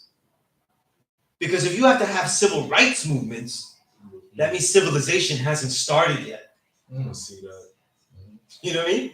Because in the way the Chinese write, especially in Taoism, they write that many of the things that we talk about are spoken of because it doesn't exist now. So righteousness exists, but when it starts to not exist, it gets destroyed, gets mangled, gets ruined, then you have to articulate it. And people come and say, that's not righteous. It was already there, but once you start to do some devilish shit, now say, listen, that's not righteous though. And now you have to define it. When things have to be defined, that means that they're not in existence anymore. Well, look at the American society like that. It was never in existence because there was never any civility on a whole level. You know what I'm saying? They're not even that civil to each other. You know what I'm saying? Right? Just the history of New York, though. Whites are not civil to each other. Right? New York history. Right? The look at the history of the Irish, though. And Tammany Hall and all that. Politics by violence. You know what I'm saying? So it's not like they welcome other ethnic groups on the low end of the totem pole, like, hey, we'd love to have Italian people here, Sicilian food. That's not what they were doing. You know what I'm saying? They had to fight their way in there. You know what I'm saying? They had to fight to be white. Right? That's what they had to do. They had to fight to be white. Fight to be white. Right? They had to fight to be white. You know what I'm saying? If they could do enough, right? They got lucky. Italians, that's why Columbus Day is a big deal. By declaring that, it gives them a way of being white. You know what I'm saying? Jeez. Because before that, though, if you go through the whole country, not like New York, but the whole country, though, depending on where you're at in the country, it was flip-flopping. It was flip-flop. They were like, that's not white people the way I know them. You know what I mean? And then they're just white people that they are very white, but they're like, I don't know. They got to go through things first. You know, they have to go through their hot coal ritual. You know, the Irish, they have to go through. They're white, but they got to go through a little bit more. You know what I'm saying? We have to fix them up. What do you think the St. Patrick's Day is celebrated? St. Patrick wasn't Irish. St. Patrick was a saint. He was a British saint. He led the war against the Druids that were Irish. And by getting rid of those factions, they were able to civilize the Irish. By keeping those Druids that had the knowledge of what? That black shit. The original man. You know what I'm saying? And we're developing things like that. For doing that, he received sainthood, that son of a bitch. And they got the Irish people celebrating that shit. You know what I mean? It's not even Irish. It's the fucking devil. He did devilish against the Irish, though. St. Patrick did devilish. St. Patrick, yeah. It's not even Irish. How about that? Not even Irish. What book was that? There's a good book about Egyptian history that actually just added on with that. But that's where I first read it. You know? There's another book I have that actually talks about that too. That's about that. You know, I forgot the name of it though. Destruction of Black Civilization. No, not that book. No, a book about the Irish. Just about that. Not about you know what I mean? So people don't know their history. You know what I'm saying? Not even white people know their history. You know what I mean? And that's the thing. Certain things happen and they become the point that they erase the history. That's the magic though of civil rights as well. The point that you get civil rights is now the point that we start over again and we reset. That's why one thing about the Matrix, the first Matrix was the only really good movie. But the second Matrix, that whole language shit with all the big words, it's the only part I would watch again with the architect. And he said he would have to reboot everything, have to start over. And if you look at the conditions, if you get past his jargon, and he talks about how he reboots everything, it is very similar to where society gets rebooted. You see? Because the way the oppressor deals with society is he has all the factions go against each other, and he does things good for black people when it looks good for the whole world. So why when civil rights is happening, that's when they're making real strongholds down in Latin America. And they're not looking so good because America's being exposed. You know, we're not going to look good taking over the rest of the world. And then the world is looking at us though, and we actually oppress the people that live in America. Just to make it look good though. You know, we pass civil rights. We're making sure that they're all right. You know what I mean? Diversion. Right. So when they're doing some shit to some other people, that's when they're doing something good for you. It never flip-flops. They're not doing good things for Black Americans and then doing good things for Mexican Americans at the same time. It's never the same. It's never at the same time. It's always flip-flop, right? That's how they keep everybody thinking that they're different because they are being treated different. If you get treated different, you feel different. And so you think you're different. And so it feels like, well, we are different. I get treated differently. People come here to get knowledge of self, though. They're telling me how they feel, not knowing that I don't really give a shit how you feel, right? I want to get this knowledge because white people treat me like this and these people treat me like that. Then I have to go through things. You know, it doesn't matter how you get treated. Because if you was a rich man and you came here and no white man ever bothered you, the knowledge of self, the black man is God, is still a true fact. It's still something to be taught. You see? So we get beyond that. That's what the Father meant by not being pro-black nor anti-white. Can we get beyond the way that we are treated? The way we are treated is the way that we are feeling. The way they are feeling is the way we attach to what we become. Because what you feel like affects what you do. Because you do things to make yourself feel better. You see? And if you feel really bad, though, you are clouded in judgment on how you decide how you feel better.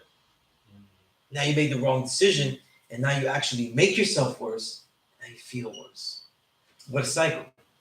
It's such an awesome cycle. It's such a way to keep doing it, though. That's why one of the things when we get knowledge, we start with food. We start with food. And I always teach, I teach my children, I teach my niece. I always tell them, listen, I tell my niece, you love your mom, right? I say, yeah, I love mom. But you don't take your mom with you everywhere you go. Yeah. She's not with you when you go to school. You go play in your room without her. You don't want to play with her all the time, right? But that food you ate, though, you take that with you everywhere you go. It's inside you.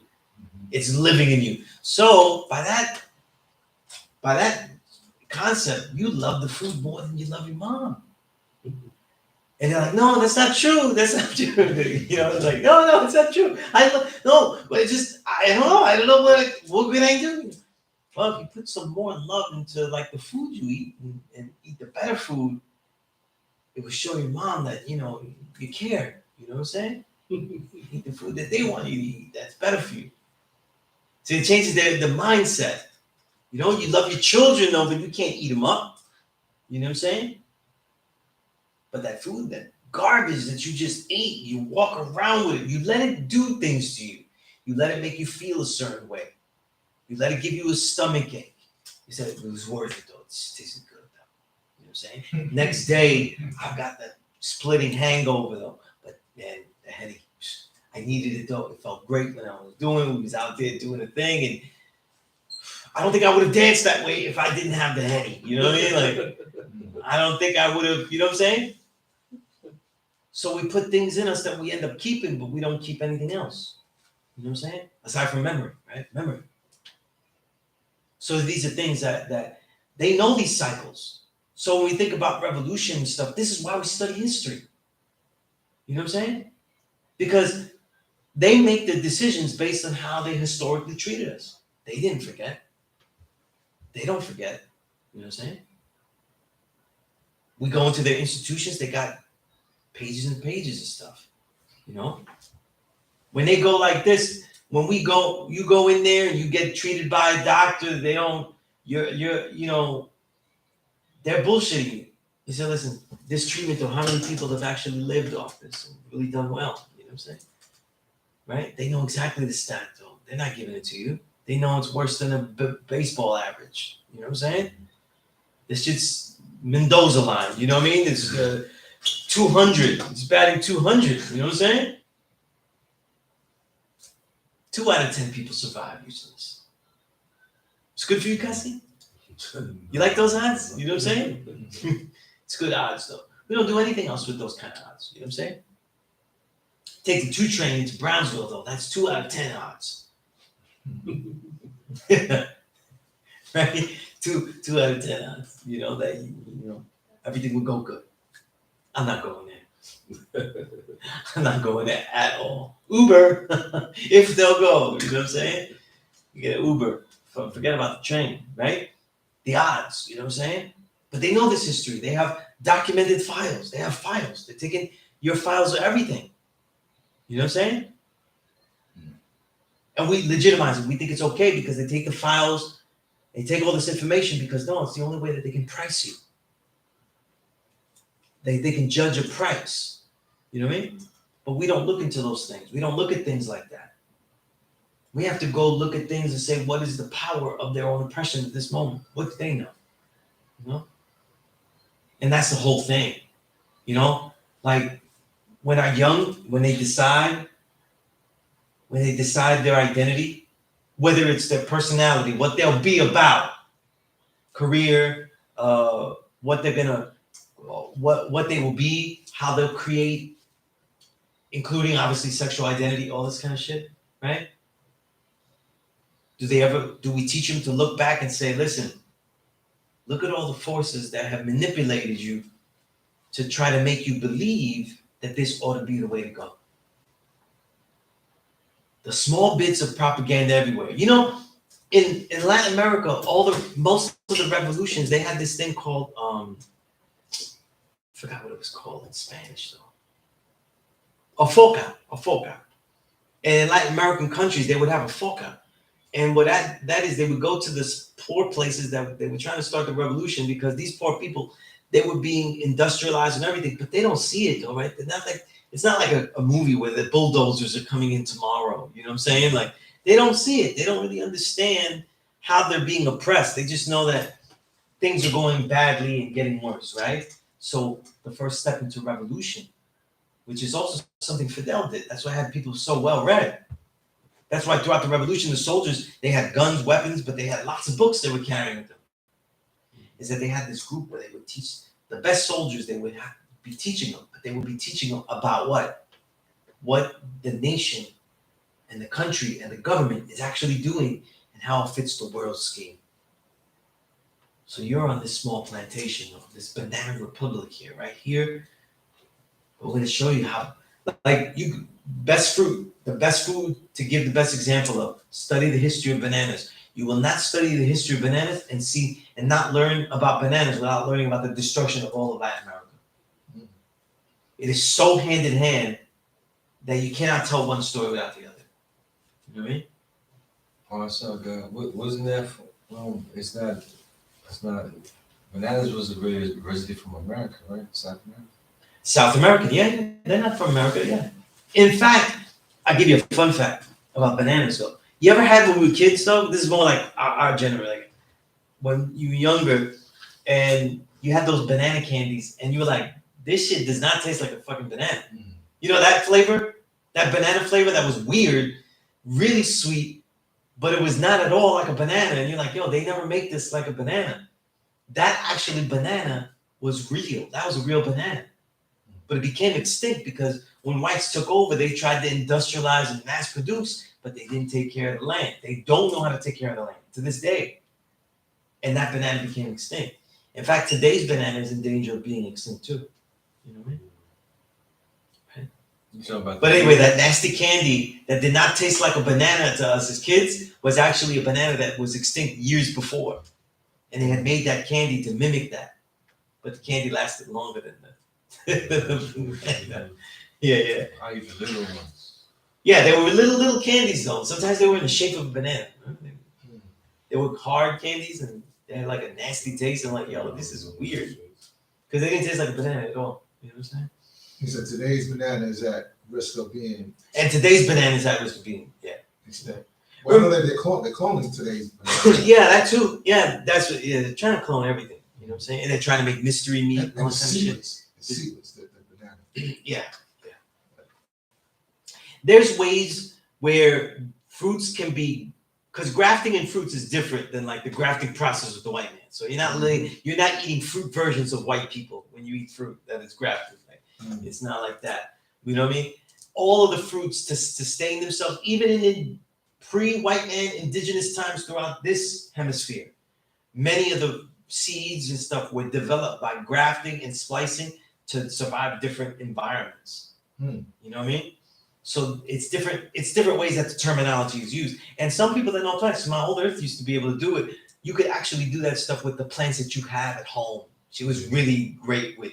My old earth was like, graft the plant? yeah, like really splice them and put them together and make something new. She would revive things like that. Wow. Yeah, she really had the green thumb. Like she was amazing. You know what I mean? So it was really the earth like that. You know, that's the only way I could relate to her and tell her she's the earth though was like relate on that level because she was really like the earth. You know what I mean?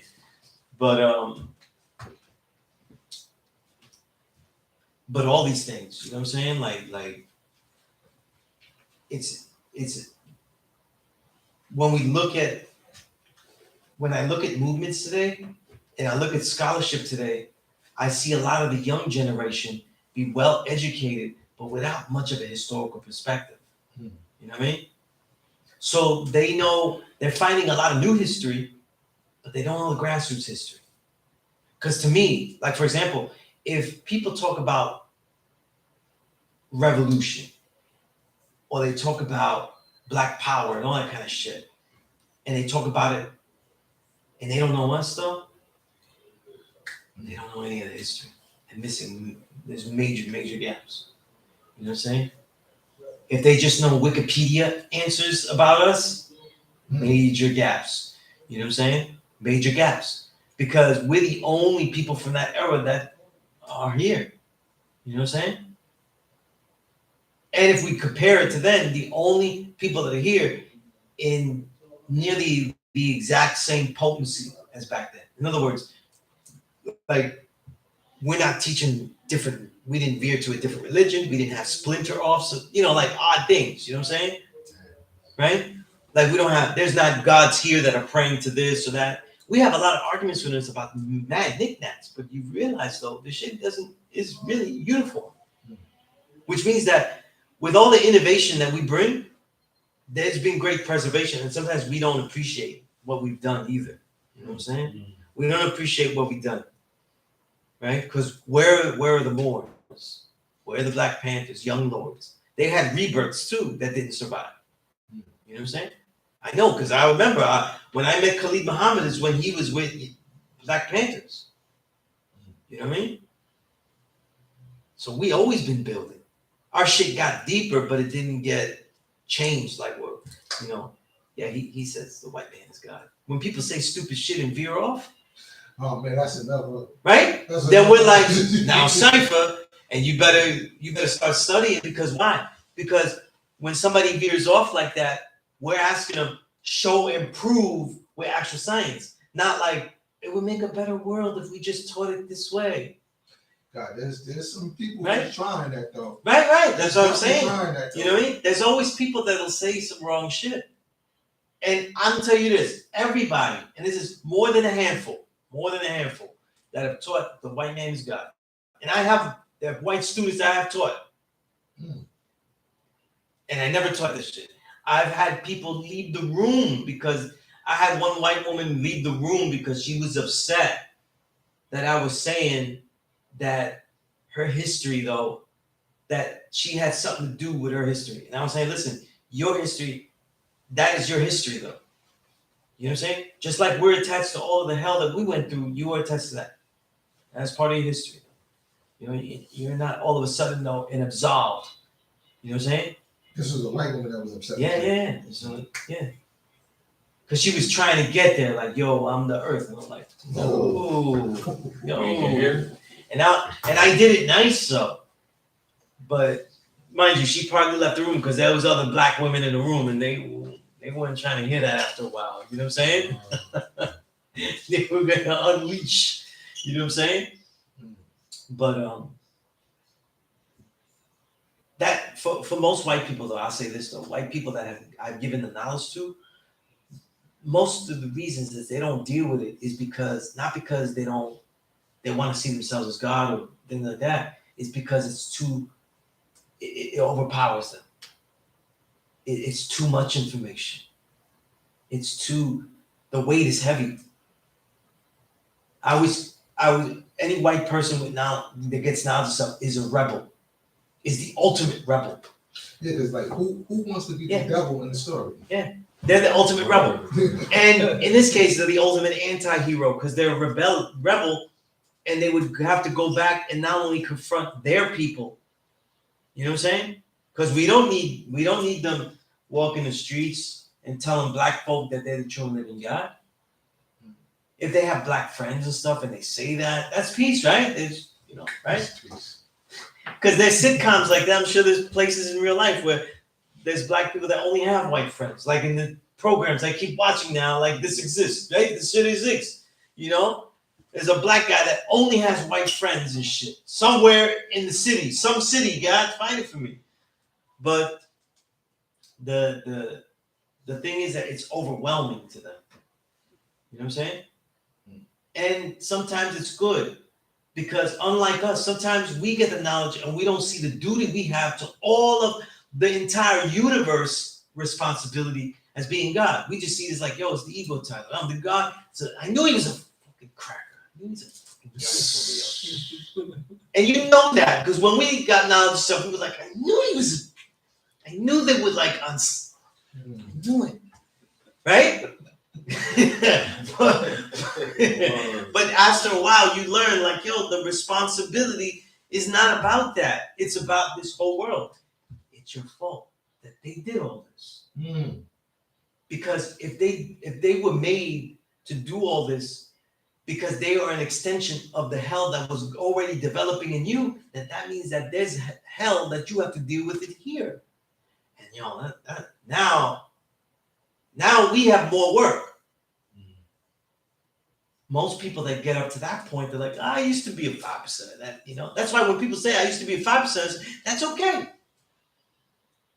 That's okay. You know what I'm saying? Because when you won it, it was a team. You were part of the team, It was a team. And now you don't wear the uniform anymore. That's fine. But we weren't that though. This was a life. You know what I mean? For me, like once I walked in that first class, I was like, this is the whole life. The whole life. Once I built with knowledge me, and he said, like, if you keep on like this, you'll be a teacher here. That's what he told me first class. And I was like, that's it. That's the whole life. That's it. There's no, you're not this, I'm God. And you know what? My ego, when I first started, I was like, there ain't gonna be no other man calling himself God, not me. Well, you know what I mean? There's no man above me. Get the fuck out of here with that shit. It's a lie. You go, right? But this idea, right? This idea of how we go back into history is what I've been thinking about a lot, though, in preparing that lesson, right?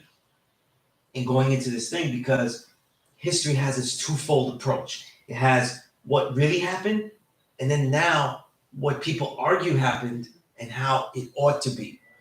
And a lot of today's scholars, today's propaganda is built off blatantly doing that in the guise of sociology and social progression. In other words, you say, this is how it was, and I'm going to tell you that that was wrong. This is how it should be and how it should go. So basically, you're using history to show the flaws of history, to say that a certain way of life is no good and it should change to this way. There's a lot of power in propaganda in history when you teach it like that. You know what I mean? And when it comes to identity, that's what happened. Because to me, all this sexual identity, it has to deal with knowledge of self. All of it. All of it. Because if a person never gets the knowledge of self or even thinks it's a thing to get, I guarantee we go through all these colleges and we'll ask them, oh, you made this paper of this bullshit. You said that there was people that like this and that.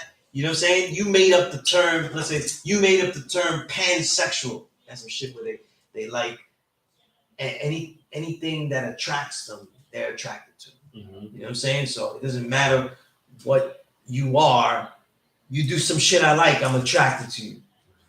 That shit is crazy. That, and I was like, that what life is that? I was like, that's like that SNL skit, Orgasm Man, where he gets an orgasm with everything. You know what I mean? And they get, hey, you want a beer? And he goes, oh, I love a beer. And he gets an orgasm. Like everything gives him orgasm, you know, until he falls out the window because the team he's rooting for scores. And he goes, oh, and he falls out the window.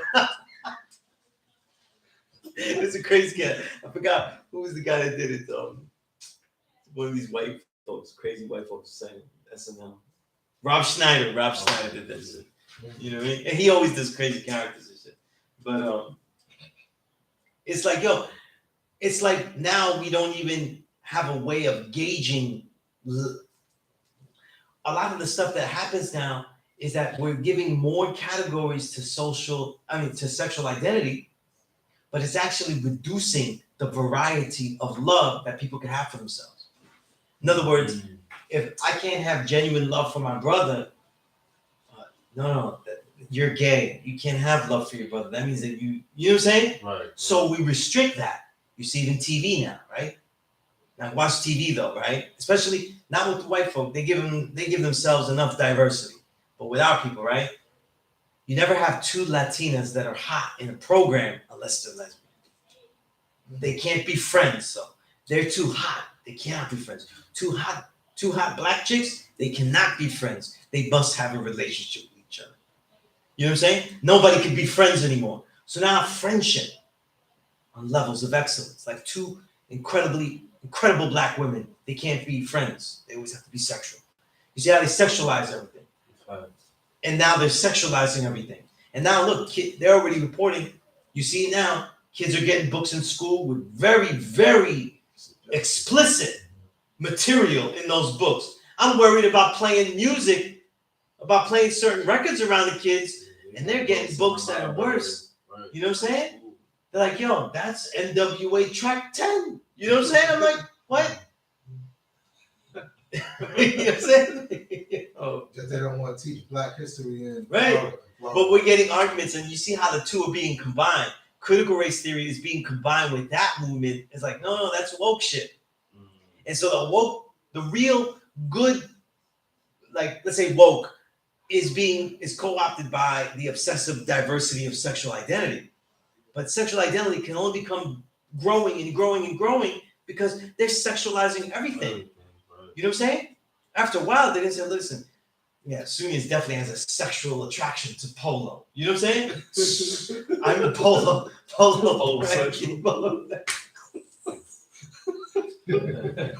Which is gross. Now I'm gonna just take off everything. Eh? You know, just go get me some champion gear down at Jimmy Jazz and shit. Let me go home. This is disgusting. But so what happens is when you when you don't know the simplicity of the identity, then you start to overcategorize because that's what they do, and it's overcomplicating things. You know what I'm saying, right? But you see that mixture where the critical race theory is being mixed with the sexual identity. In this case, revolution, but revolving in the wrong way, right? And that's where it gets co-opted. Critical race theory doesn't come from teaching history. Critical race theory actually comes from black lawyers and scholars of law. That's where it comes from. And they were trying to show that no matter what you do in society, you cannot falsely equalize it if the judgments and the sentencing is going to be the same. And then obviously like the major major major things that caused critical race theory to come about is like, crack, cocaine, right? Sentencing like that, right? The Rockefeller laws, all those kind of things like that. These are what started these laws. And it was actually Black and Latino lawyers that started that. Yeah. That started that scholarship because they're like, yo, this thing is way lopsided. And the way white liberalism was going was we treat everybody fairly. But that's not actually happening in the system. So just saying that it could be like that doesn't actually make it like that. Which is like, for example, white liberalism, when they go, I don't see color, I don't see color. You know what I'm saying? When they say that, that means that they're actually not seeing anything that's happening. They're missing everything. You know what I'm saying? It's like if you don't see shade and see what we're going through, that affects everybody. When the father you say the black and brown, they gotta work together because we experience the world differently because the world is treating us differently. So if I walk with you, people will treat you differently than they treat me. You know what I'm saying? Just like I'll get treated, like I'll get treated worse by myself, and I often could get treated better if we're working with you, God. Which is disgusting, but that's the way people's colorism works. So we're not dealing with just racism, but we also deal with our own society's colorism too. You know what I'm saying? Or if people are trying to reverse it or they're angry, right? They'll treat you worse because they should be treating the white man worse. So they treat the other original people worse, right? Enter Arab deli. Insult the Arab deli guy while you go pick up your sandwich and then leave. Now you feel better though. You did things against, protected black folk. You insulted that man that, see it all the time. That's colorism. These are all the things taking place. These are the things that critical race theory was affecting, and then applied to a school curriculum of history. You're going to learn more history and the vantage points. And they get mad at the vantage point stuff. They get mad though that their own bullshit lies. Like, what I hate? Like, I give you one bullshit propagandized thing. When they go 1940s to 50s, that was the greatest generation. You know what I mean? Like they wrote books like that. They call it the greatest generation. You know what I mean? And they say shit like that. How's the greatest generation? Like none of us would ever say that was the greatest generation. You know what I'm saying? Right? They were killing us still during those years. You know what I'm saying? Right? Fountains were still labeled, right? White, black, right? Colored. Jim Crow. Right? Jim Crow is still popping, right? Jim Crow was being, in those years, Jim Crow is successfully being adapted to Puerto Rico in the colony. So imagine like the colony in Puerto Rico, they didn't have it like that. They had colorism, for sure, right? In a different way. But then now they got like, it's got to be the way we do it in America, though. So like now you have to switch. So imagine a family that has different shades and like, you know what I'm saying? So like your brother's going here, your sister's going here. You know what I'm saying? These are things that they try to do. You know what I mean? They go in the army though. That happened with many Puerto Rican soldiers though, where brothers got separated in armies. You know what I'm saying? You could fight with them because you're light enough. Though. You know what I mean? Right? And shit like that. You know what I mean? Right? Musicians, right? You can play the big gigs playing bullshit music, but you get good money because you're lighter. If you're darker though, you gotta go uptown, play great music, but get no money. You know what I mean? So all these things happening all at once. You know what I mean? So you see how everything gets conflated, everything gets combined. You know what I mean? And I really think like the summation, looking at it all, a whole generation of scholars don't have knowledge of self. They don't. You can see it in their books. You can see it in everything. Their definitions are so well rounded off, but it's all based on how they've been treated, not on who they actually are.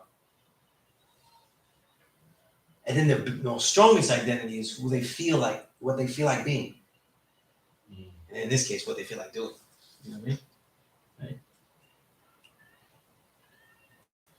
And that's the revolution, right? And that's why when we go out there and say we teach the young, be very wary of being old. In other words, you're going to hear counter questions. You know, people that don't teach well this knowledge, it's not because they hear shit that is disagreeable to them. It's when they get a counter question from a student, from a young kid, and that counter question, like I said before, it's in the counter question is showing all your defiance to what you just heard. This motherfucker's defying me. Just told him he's the true living God. He's defying me, this motherfucker, with some bullshit. You know what I mean? That's when the real mark of you could really teach is really happening. How you feel when you hear that. But if you're trying to score, if you look at all this like score, then you might as well just, you know, you're in your own Ponzi scheme too. You know what I'm saying? If I teach one God, then I teach two gods. And then, you know, like you're just doing the same thing. You know what I'm saying? You're in Primerica all over again. You know what I mean? So a lot of people go out there pitching. It's not about pitching. It's about learning about these youth. Learn about them. You know what I'm saying? I didn't say listen to music, what they're listening to 24/7. Don't kill yourself. You know what I'm saying? But know what they're about. You know what I'm saying? Know what they're about. Hear their answers. You know? Because these seeds, you know, like you think like, I was only able to say this though. A lot of times, if it's well said enough, it stays in there. That's why when the Father taught you, he taught us it was so effective because the way this knowledge of self works, we teach small smidgens, little vignettes, you know? Little vignettes, you know? Vignettes, black man is God. Tells you, you know how you get more knowledge? Always be respectful. Look, listen, and observe with respect. These little things stick. They stick and they stay in your head. You know what I'm saying? And the kid will think, like, I'm not learning shit. But he's like, oh man, maybe he's not looking, listening, and observing. I'm not really paying attention. You know? And it sounds different when it comes from us. You know what I mean? Always sound different. Right? But those little bits, you know? So we have to learn how to teach things fragmented. Just like when you build with this knowledge, you have fragmented parts that become mantras in your head. Right? Today's math is wise, wisdom, understanding.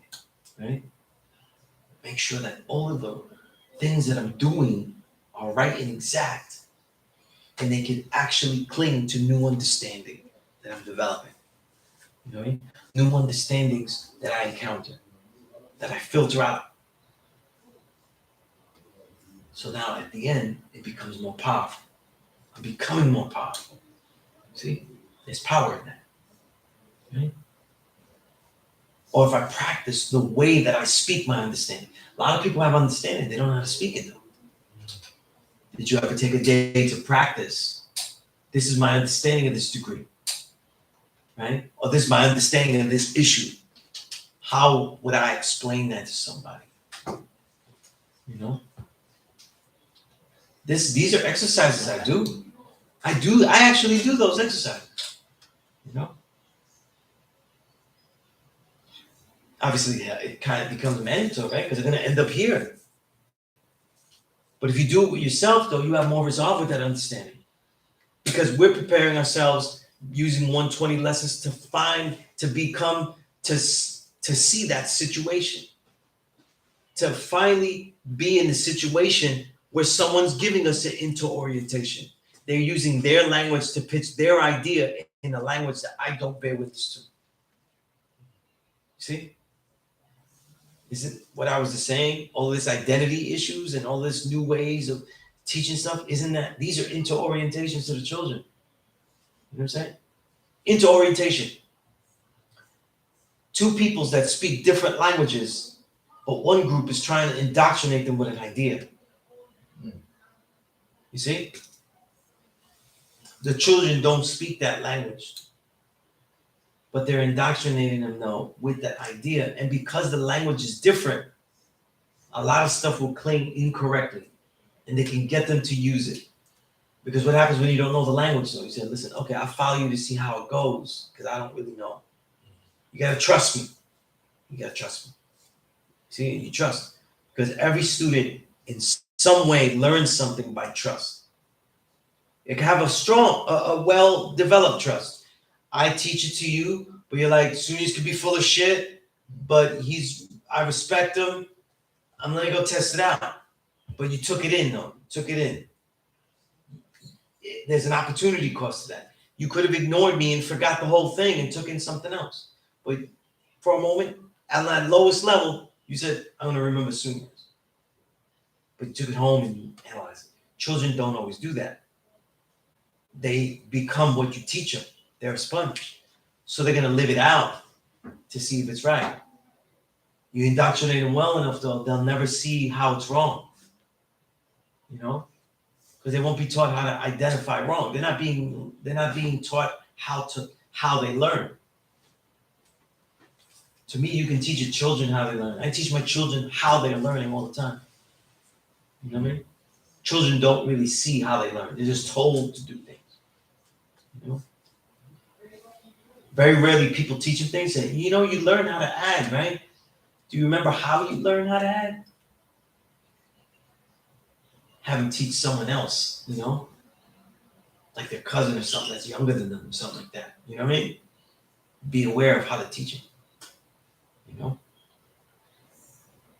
Indoctrination is still the big key. The thing is that we take more of a hand in it.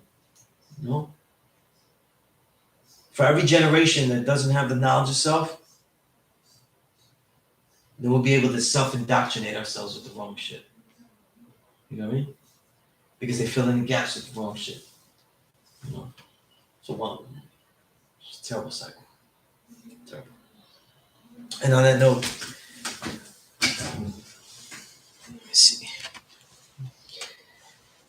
I see a lot of stuff written here. All right.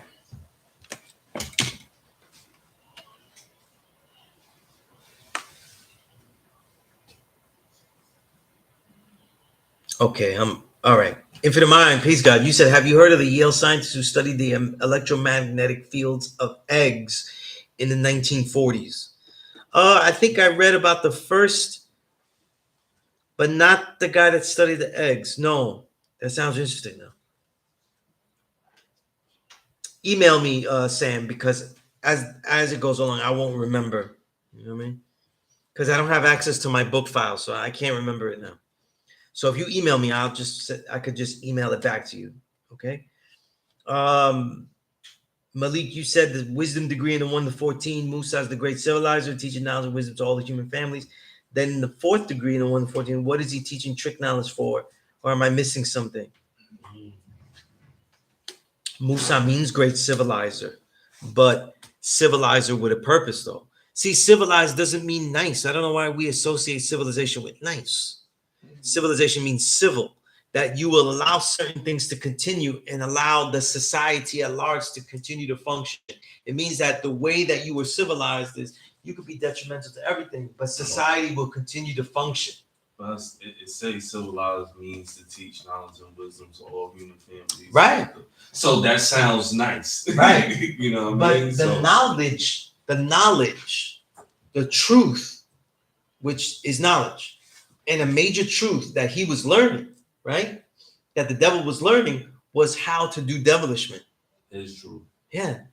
No, it's a truth. A truth. Because it was real things. Devilishment is a real thing. Right. It's that particular. So you could learn devilishment, but you're God, so you learn it as like, oh, what not to do. Right? So you're learning about devilishment. Just like when you study about history, you're studying horrible things in history because we don't need that thing to repeat itself. But it's knowledge. They're learning it, but with a different function to it. You know what I'm saying? Still knowledge. Still happen. Still viable. Still tools of the trade. So score 1 for Musa.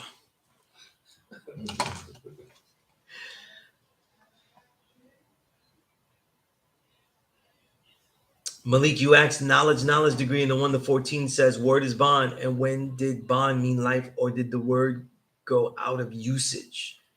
No. Actually, that's not like an outdated word. People's word is not bond. That's why that's not really said that much. No, that's really word is bond is a thing that still is said. You know what I'm saying? Yeah. You know? But daily, right? Americans don't keep their word. So the fuck they would be saying that? Maybe he's speaking in the sense of words. Because there are words, yeah. Because me and Malik to- been building, and I've been building with him, and he's been asking me about words that they use and don't use. Like I had said, like a common phrase that people don't use is like the said person, like said nation, or said person. That's not out of the dictionary. You could say that. It just was the particular. It just said this particular. You say said nation. You know what I mean? The spoken of thing. Said nation, right? But that's not in common language today. You know, people don't say that. You know what I mean? But you know, my word is bond, things like that. People say that, but people don't say it that much because their word is not fucking bond. It's that simple. The English of 120 lessons is slightly different than the English that's used today. Sure, yeah. Because language, it changes, and it's interesting the type of thing. Like it's very interesting that your word being bond is a thing that is not in the language today as prevalent, because it is still common use words, you know. But it's people's word is not bond, so I gotta stay there. You know what I'm saying? I gotta make a list of the books that are good to read about bananas, though, because bananas are interesting history that goes with that.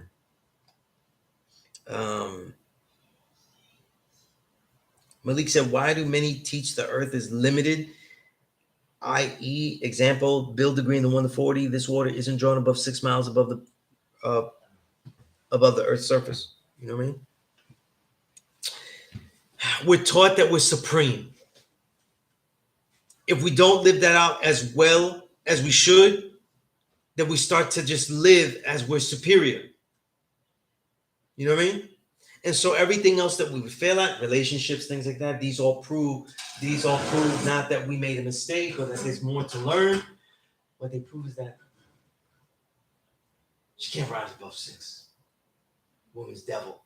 You know what I'm saying? Things like that. You know? It's your own shortcomings, though. Any God that has a great earth and positive family, though, he's not saying, you know, the earth doesn't rise above 6, you know, because she's limited. She's a devil. No, yeah, not you. I'm just saying. I'm just saying, though, you know? I'm just saying, you know? So you're saying brothers who do say that don't have family. Come on. A lot of times they don't have families. Yeah, let's look. A lot of the builds suffer from anecdotal realities. You know what I'm saying?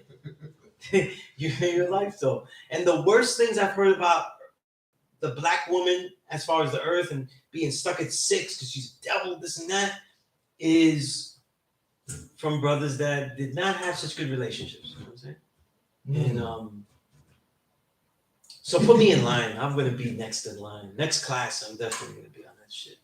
But for right now, I'm not. So, but I don't know how many bad relationships I'm at. I'm maybe 2 or 3 more. 2 or 3 more relationships that go bad. I'll be there too. Yeah, it takes a certain quota, and then we just burnt. Like just. Right? No, but seriously though, no, that's no good. But when I look at that degree and it says the earth, you know, like I see it as more like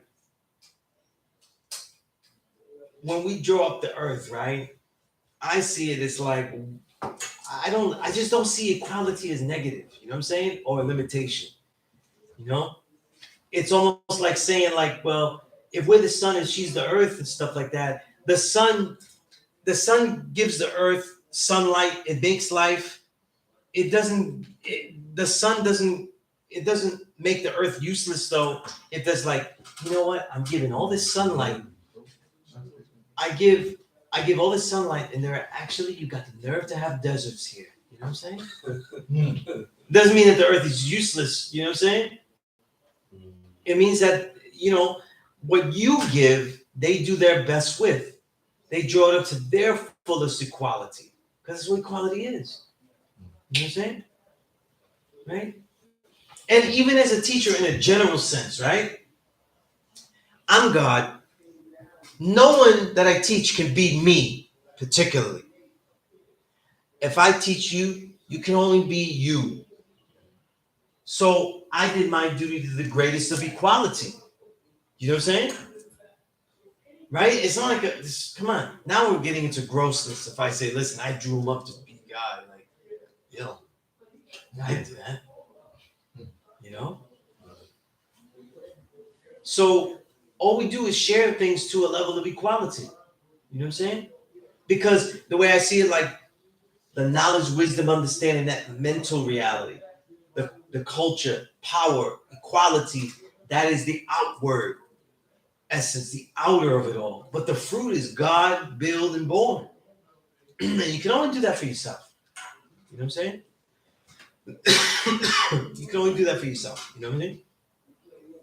Does the black woman reach all the mathematics? No, she does. She does. She what? She fulfills things godly. You know what I'm saying? She does things that, like I say, God is it rejuvenates your reality, a reaffirmation of self. Because you don't become God again and again, you always were. So what does it do for her? She what? Reaffirms her reality, and she's also able to build. And she's also able to born things. You know what I'm saying? There are things in this world that are created by her, right? Like real works, just like we make works, right? Right? They make works. They make creations. You know what I'm saying? We're not the only ones that could be an architect, right? We're not the only ones that could make a song. We're not the only ones that could, you know, et cetera, that could write this. You know what I'm saying? Right? So to minimize like that is also a flaw as well. You know what I'm saying? But that's a hurt language. It is. It really is. Yeah. You said a hurt language? Yeah, it's a hurt language. It's a hurt language. I like that. Yeah. So The black woman doesn't have a mind. yeah. No, but God, like in all our lives, right? Can you say that you've ever heard that build from someone that wasn't bitter about a particular, and like we could see the particular woman on their forehead, like that they were talking. You know, like there's a projector. There's a projector and the image is on, like, you know, like when the projector, you walk past the projector and it's on you, like you could see the woman, like, on, yeah, like, come on, man, like, yeah, you know, I in my life, like, I have to just shake it off like it's any other student. I keep telling brothers, the woman is the only person that you want to live with, that you have to teach, that don't have it and isn't a baby. So it's gonna be a hard person to teach. The hardest person. You know what I'm saying? A lot of times you'll be a roommate. It's like, nah, I can't be roommates with nobody. They gotta be the true living guy. I ain't rooming in no 85er. So you might go teach somebody just so you can have a roommate. Right? Or you only build with the gods. Like, I'm not living with nobody that's not the true living God. Right? But you could teach a young person that, and then you could build them up, and then, right? And then get this knowledge and say, okay, black woman is somebody that is a grown-up that you're dealing with, though, and they don't have this knowledge. Do we openly do that and say, look, there's an 85 man? We don't talk to him about this knowledge of self. Shit don't happen. All the grown-ups that are affected by me, like in, let's say, like maybe in hip-hop and things like that, I'm not, sit down, MC. Sit down, artist that we're about the same. Sit down, I gotta teach you something. No. I show things, I live things, and the example makes them say, listen, that I see that. Can you explain that? And I teach it.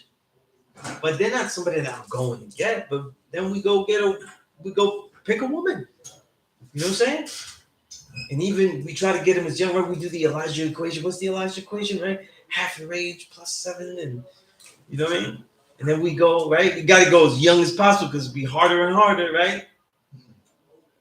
I'm old enough, though. That shit equation is going to be problems no matter what. I'm going to have a hard one no matter what. Right? Half my age.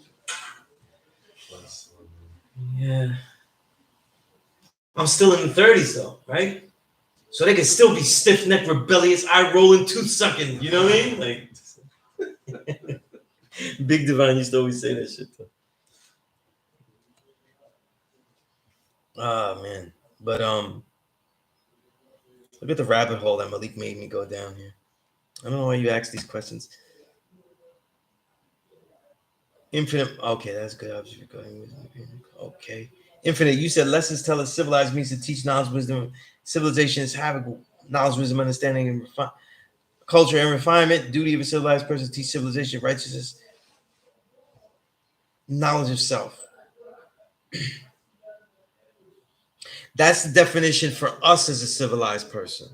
But technically, civilization is just a society that continues to work with the modicum and the idea that it will not destroy itself. And as long as it's not quite destroying itself, the civilization is still functional. In other words, there is enough civility to say, I won't kill you. Why? Most of it is because there's laws, not because, you know what I'm saying? A lot of people, most of the things that people do that are civil is because they don't want to get in trouble. It has nothing to do with, like, you know, I follow the rules of the road when I drive because I don't want to hit anybody. It'd be terrible, right? Like, I don't want to get a ticket. That's why Word. I don't want to get a ticket. You know what I'm saying? Right? Because, you know, I'm a great driver, right? They'll go, I'm a great driver. I'm not going to hit nobody. That's stupid. So I just do it because I don't want to get a ticket. Right? Which is the first person that would probably kill somebody. Right?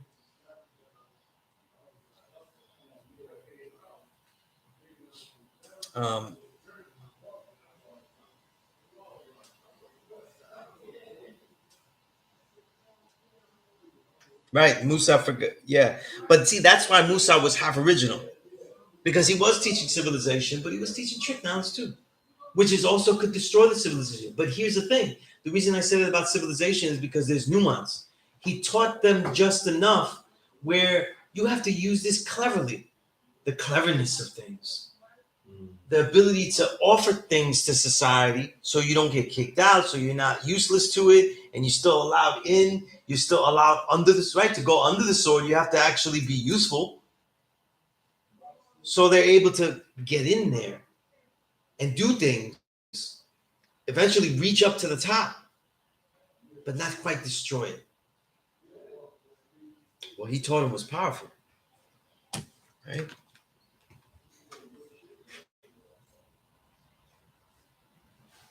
That's peace, Malik. CIY's peace, God. What is the nature of the dividing line, if there is one, which separates the yellowest of the yellow from the white, which makes one God and the other devil? This is more of a racial question, obviously. You know what I'm saying? I get this all the time. You know what I'm saying? Obviously, there's everybody on, you know, all the trolls on YouTube think that I've passed that yellow line and I'm in the grafted lane. They don't care about the culture. They don't care about the lineage. They don't care about the people that, like, if they're really light-skinned looking, that all of their culture is pretty much African or indigenous. There's really nothing. Like, when people look at, like, say, a Puerto Rican culture, there's really nothing they do that's European. You know, it's absolutely nothing. You know? And the language, like, Spaniards don't even accept the way that any Latin country is speaking. They despise it. You know what I'm saying? But what would be that degree? I can't even say. Because here's why, right? I think that in every single country of original people, there are people that are named under that. Puerto Rico, Argentina is a great example. Even in countries in certain parts of Africa, right? Especially if we go to South Africa, right? Because they have whites and shit like that. And they ended up crossbreeding and shit like that, right? Obviously, Italy, southern Italy, parts of Spain, southern Spain, right? What is the dividing line? And I build with students like this, right? I build with Crown with this all the time. You know what I'm saying? What is the mark? Because you have people that have blatant, forget their shade. Let's say they're all light in certain places they might pass, but they have a culture that is very, very black. It's blatantly black. It has its traditions. It kept its traditions. It even if it tried to throw away the traditions, didn't work out, right? Puerto Rico would be an example. Like they actually tried to whiten it up, but what they brought was Southern Italians. That's why Ponce's like has such a dark population and a light population with Italian names, right? Cher Feliciano, who's dark, or they have a Eddie Palmieri who's light and has an Italian name. You know what I'm saying? Cologne, Italian name? Cologne? Yeah, that's who Willie go. I don't know if Willie is from his. I don't know if his roots are Ponce, but the point being, right? But then we get into other cultures that we know that they have a history that goes back to Africa, right? Has black blood, but they whiten themselves out so immensely that they are actually in the lane of passing, like I mentioned before, the Italians, right? Yes, you have the northern and southern, but even the southern can come up here in America and in some kind of way pass. You know what I mean? Right? Different shades, lighter shades, right? You know, they pass as like a dark and white. You know, white people like tan, they get by like that, right? You know what I'm saying? I just have a tan, you know what I'm saying? Right? So how do we do this marker? I think it has to do with the individual and what they are willing to do when it comes on that level. So I never deny a person's history, right? So if a person says, listen, right, because you know Crown, so you know, like, this is a great example. He's light skinned, but he says, this is my history. And I said, you can't prove this to everybody. Yeah, right. You can't prove this to everybody. How would you prove your originality? How would you prove this? You know? And they prove it from the immediate to the long term. Show me actual photo albums. I've seen his whole photo album. Know what his whole family looks like, right? Yeah, I mean, because in any white person's family, Right. you're gonna find an original man somewhere down the line. Right. And for then the goal is to find original looking people in a shorter lineage, right? Like, right. you know, not like great, and there's one. You know what I'm saying? But like pretty immediate though, like, you know, right?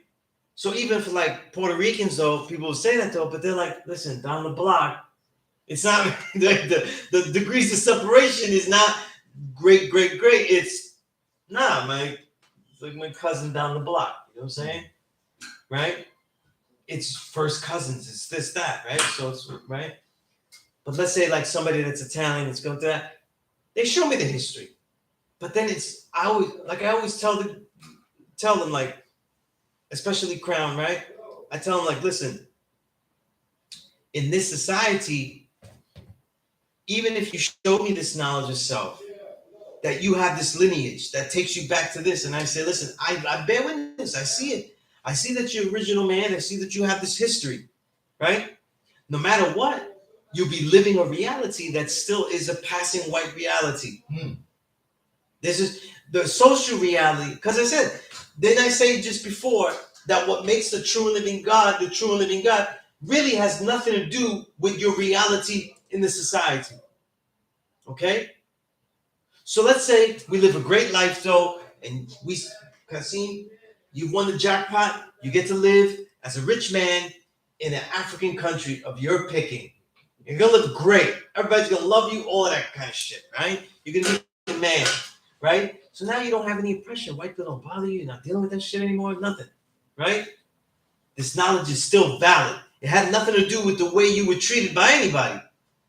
It had to do with what you are, right? So then now there has to be original people that they realize, listen, this is my history. This is where it goes back, and we've been living a facade here.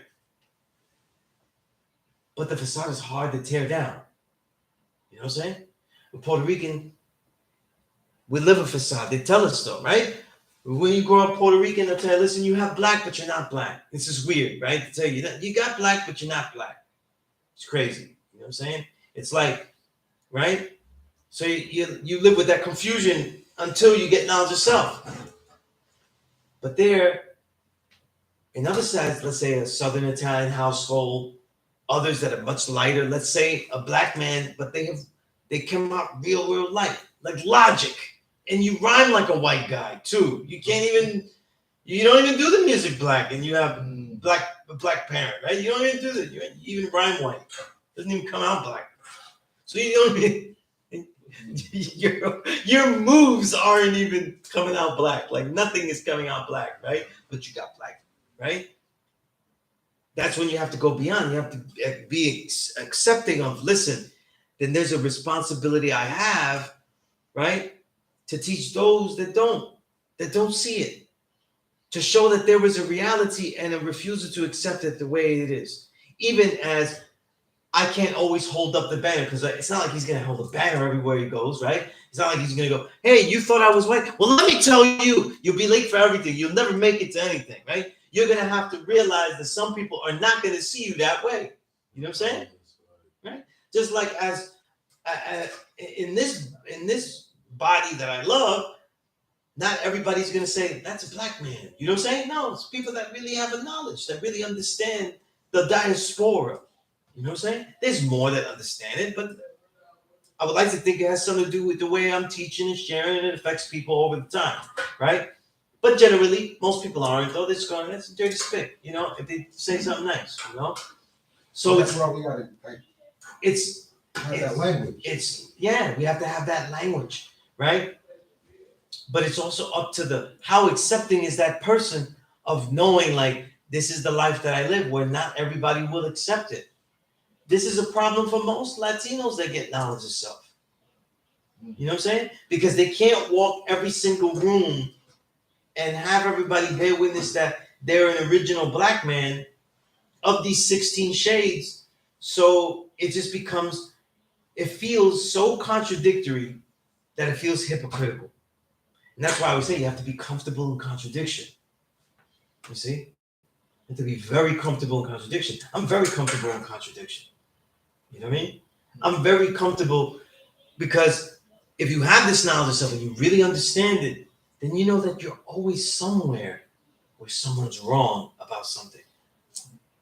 The only difference is that because we deal with knowledge of self, I'm only concerned with all of the millions and millions of things that I know is wrong about me. Not every room that they need to bear witness to this, bear witness to that. I don't need that. You can't do that. And then those that get knowledge and they actually will possibly pass for white, it's a blessing that they deal with this knowledge. It's a beautiful thing. And then they can say, listen, I want to do something to restore that. Because if they go through, let's say like the Italian, if they go through the history, it is not a long history that they have been passing. And it only could be destroyed and reversed one day at a time, the way it was made one day at a time. You know what I'm saying? That's it. It can only be done one day at a time. You know? But it again, being us, being a 5%er, it is a burden. It is a burden too when you have an ability to teach everyone, but you cannot teach. You can teach almost no one compared to how well you teach. You know? And no matter how well you teach, though, your percentage is always low. Always low. So that means that you have to be comfortable around the ignorant. You have to be comfortable around the 85. If not, then don't be a bodhisattva. Don't come back after enlightenment. That's why so many people, I said, look, they got knowledge of self, but they're not 5%ers. More people will be God than 5%. They'll say that I'm the true and living God, and they will live all of that. They'll use all of it in the most useful way. Empowerment. If they have a family, they'll teach them that uplifting aspect. They'll learn their history. They'll have this knowledge. They won't get fooled by the traitors in their daily life. But the grind of taking that moment and say, you know what? You know that moment where you see somebody doing something, you're going, listen, I know right now, if I tell them something, this shit is gonna hit. We all get that moment though, right? We all have that moment almost all the time. Then you take that moment though, but you don't know if it works. Sometimes it does work. See, I get to know, a lot of times I get to know if it worked. And that's only because I'm in the same spot a lot. Right? I was in the same spot. So people might come back and say, listen, this really meant something. But when you're teaching in the street, that person, you don't always come back. You move, they go somewhere else. There's no consistent place to find you or them, right? So you don't know how effective it was, how useful it was to just teach something you thought was valuable at that moment. Instead of saying, I have to teach the knowledge degree to every single person that I meet. One person today will get the knowledge degree. You know what I mean? Like you walk, you know, when you get the knowledge, this is what you want to do. Like, yo, I gotta teach somebody. You know, when they teach, you gotta go teach 9. I was like, well, he didn't mean teach 9 something like, hey kid, let me show you how to tie your shoes because you don't know. No, he meant teach 9 people this knowledge. You know? But then I would be like, me personally, I'd be like in a daily life, and I'd be like, well, I did teach that person that, but that wasn't the knowledge. And I showed them how to do that, but that wasn't knowledge. You know, that wasn't the knowledge itself. I went through a week. I didn't teach nobody knew that the black man was God. Damn. And then now social media, though, people think they building. They think they're getting their 9 like that every day. I built on the thing. I do this complex build and shit. Everybody's gonna see it. When really you're just practicing. You're just doing like, and really it's like shooting in the gym by yourself. There's no opponents. There's no game. Writing it on social media to me is like shooting in a gym. It's not really right. It's like it is. No, but it doesn't matter. Even if you get into arguments with other people that have the knowledge about something, you're still in the gym because it's other players that there's just it's not like outside of the gym. It's not there. You're not really getting practice. You're just sparring with the other guys. You're not really in the real life. I've never taught anybody. I never really gotten a student on social media. Like I wrote something and it was like, whoa, what does that mean? You need to teach, people contact me a lot on the social media, but that's because they're seeing what I've done and then they find me on the social media. That's different, right? That's not different. It's not different. I don't know if I didn't answer the question. What's the barrier? What makes yellow, yellow, white, white? You know what I'm saying? Some people are European as hell, though, and they're fronting. Most of the people I meet from Argentina are white as hell, and they're crackers, and they act like crackers, and that's what it is. You know what I mean? And that question, C.R. Wise, right? He's asking that question because of there was a time that I filmed a guard building about a yellow seed.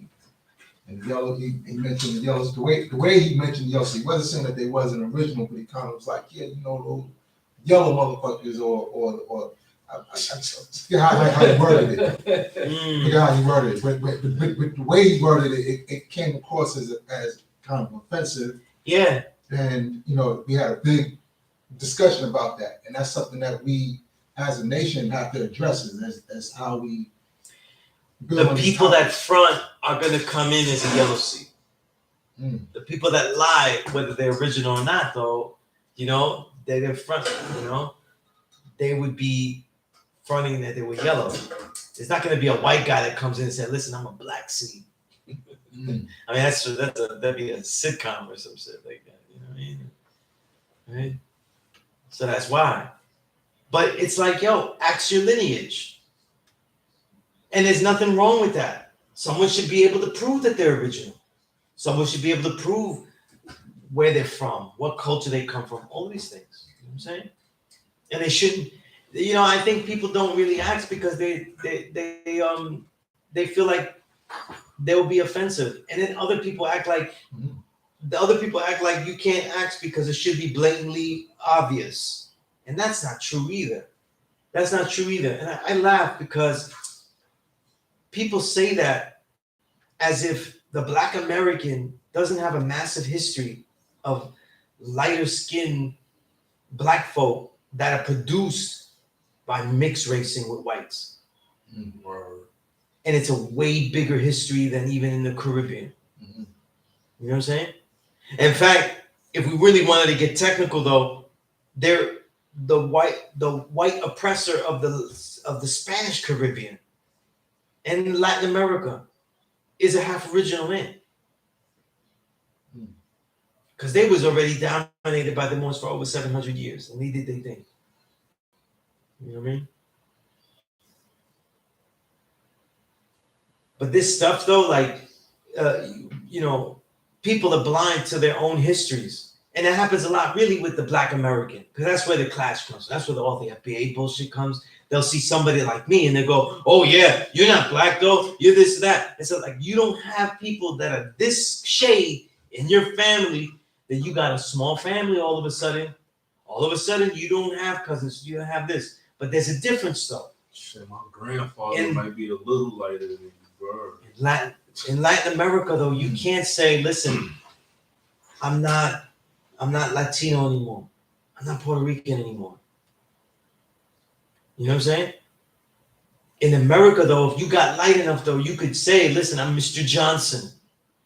I'm a regular white man." And that's a history that people don't want to deal with, though, that is still current today. There are still Black Americans that end up being light enough and they pass as white in society to this day. And it's funny that they spend a lot of time worrying about Latinos, that they're too light this, they're too light that. They make it known. The Latinos that's going to be crackers, they make it known very, very easily. They're gonna be crackers. Yeah, if they're going to be crackers, they make it very known. You know what I'm saying? If they're coming from Miami and shit like that, they make it known already. You know what I'm saying? If they're from these other places and stuff, you know, they make it known. You know? Right?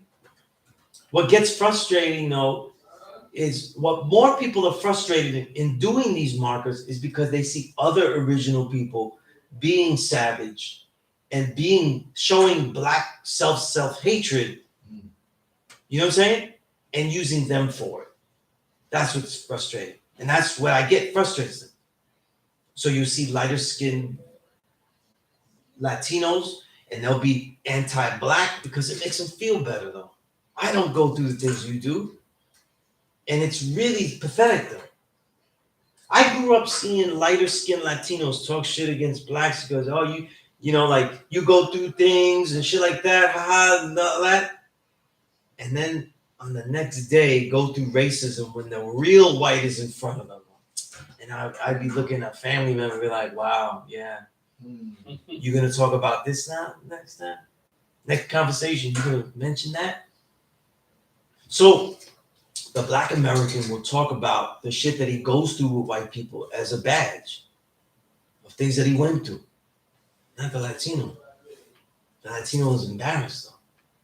Just like people don't understand, when you're lighter and you don't have a knowledge of self, you're upset that you were almost there. And that's something that darker people, the darker shades, think is happening, and it is happening. You see what I'm saying? But then they don't realize that most of those people just don't have a knowledge of self. And that's their way of being savage. You know what I'm saying? That's their way of having self-hatred. You know what I mean? So everybody 85 in their own way. Just like you're unique, true and living God, you was unique 85. Everybody's special 85 too. You know what I mean? Special in their own way. And then the people that get knowledge of self that were like that is because they refuse to be like that. After a while, they realize, like, this is not right and exact. You know what I mean? Right? This is not right and exact. Everybody 85 in some kind of way, you know? Or like when we go, we see the black seed and the atrocious things that they say about lighter skinned black folk. And they think it's okay to say shit like that. You know what I mean? He's weak though. He's light skinned. Soft. You know what I mean? right? The million sits and stuff like that, right? You know, this is how the light skin guy does this. Right? It's funny because I was watching, and there was a ball player. I forgot his name. I hate when they have scrub ball players as commentators. Like you should only be Hall of Famers talking. I don't like that. But he was talking, and I forgot who he was talking about. He was talking about another guy, and he was saying, well, he did that, you know, but he was criticizing Ben Simmons, who I don't think is dope anyway. I think Ben Simmons is so overrated, but he was talking about Ben Simmons, and he was like, well, Ben Simmons, the problem with him is that he be on that light skin shit. Like he didn't say shit, but he was like, he's being on that light skin tip. And he's saying this though to the white guy that he's giving his color commentary to. It's like you really said that to the white man. You know, you really divided like that. You really said Ben Simmons is acting like a, I guess, prima donna, whatever he felt he was doing, because he's light skinned. You see? So the amount of horror that we inflict upon each other that's all self-hatred. All of that shit is self-hatred though. You know what I mean? The pain in our language and culture. Because the truth is when they go, what, you softer, you're a pretty boy, light skin, this and that. That's the way of you saying you're ugly. Why is he the pretty boy? Because he's light skinned. How come Denzel isn't the pretty boy? Because he was the guy. You know what I'm saying? He was right? But nobody called him pretty boy. Right? Soft ass pretty boy. Nobody said that. It's the issues though. Right? That's why I was saying, like, I had this session once, and I had all these young kids in the class. And kids started talking about the NBA, and one kid was like, he likes all the guys, you know, point guards. You know, so I like the point guards. I always like the little guy. You know, Isaiah, KJ. Those were my favorites as a kid. I always root for Curry the most. He's the best one. Curry, Kyrie. That's who I like to watch. Right? The guard play. And he was like, yeah, I like all of those guys, Kyrie and stuff like that. But I don't like Curry though. You know what I mean? And he was like, it was when Curry and you know, one of the many finals where they went against each other, Curry and LeBron, and you know, and of course, you guys know I'm anti LeBron, and it's because he's dark too. But yeah, we'll talk about that later. Oh man, I'm gonna get that. Yeah. What you about to do, man? The troll is, he's out there. The troll is. Yeah, I had to give the troll a beat. Yeah, no, but we know why I don't like it. You gotta repent for that, man. It doesn't matter though because it's gonna get cut up anyway. Yeah, he's gonna mix it up though. Now I talk shit about LeBron so much. Everybody knows why I don't like him. But just as Curry's about to beat LeBron, the kid was like, "Oh, I only like LeBron. I don't like Curry though." And it was a battle. Like it clearly became a light skin, dark skin thing of why they were choosing. Right. You know what I'm saying? And all of the cliches. You know, the truth is, like, as far as like good boys, like, you know, we're gonna do the good boy thing for Negroes. They're both good, right? LeBron's never in trouble. Curry never in trouble. A good stable whole family they built, stable home, right? But the lights comes because whose family do they always want to put on the thing? Who's like the ideal that they always want to put on the thing? People see that. It's Curry's family. You know what I'm saying? Some of that has to do too because he's son of a ball player. So that's an add-on too. So it makes him a basketball NBA family, right? But even so, right? This is what the kids see, so they have those issues. You know what I'm saying? So it's like, yo, you like all the guards, right? He named every guard, John Wall, everybody. Like, yo, you don't like Curry? How you like John Wall? You don't like Curry? You know what I mean? Like, doesn't make any sense. John Wall's dope, but come on, like seriously, right? And the kid couldn't articulate it, but that was what it was. You know what I'm saying? It was like a victory for the dark skin, like, you know, the maligned black man. You know what I'm saying? Right? And if people say LeBron is not handsome, that only makes him more likable. That only makes him more one. You know what I'm saying? I remember I was in Medina. Brothers was liking Biggie just because he was ugly. Oh, he said, I'm big, black, and handsome. Remember? They're like, oh, I like him even more because of that. I feel like you would like Biggie less if he was handsome. If he was in shape and diesel. So it's always issues. Sometimes I mean, people, that's a little bit of like jealousy because L got a lot of hate. Too. right. Again, he's kind of light skinned, he's He's lighter, right, right? yeah. Yeah, and you know, right? And he might be considered pretty, right. right? He's been called pretty. It always happens though. You know what I'm saying?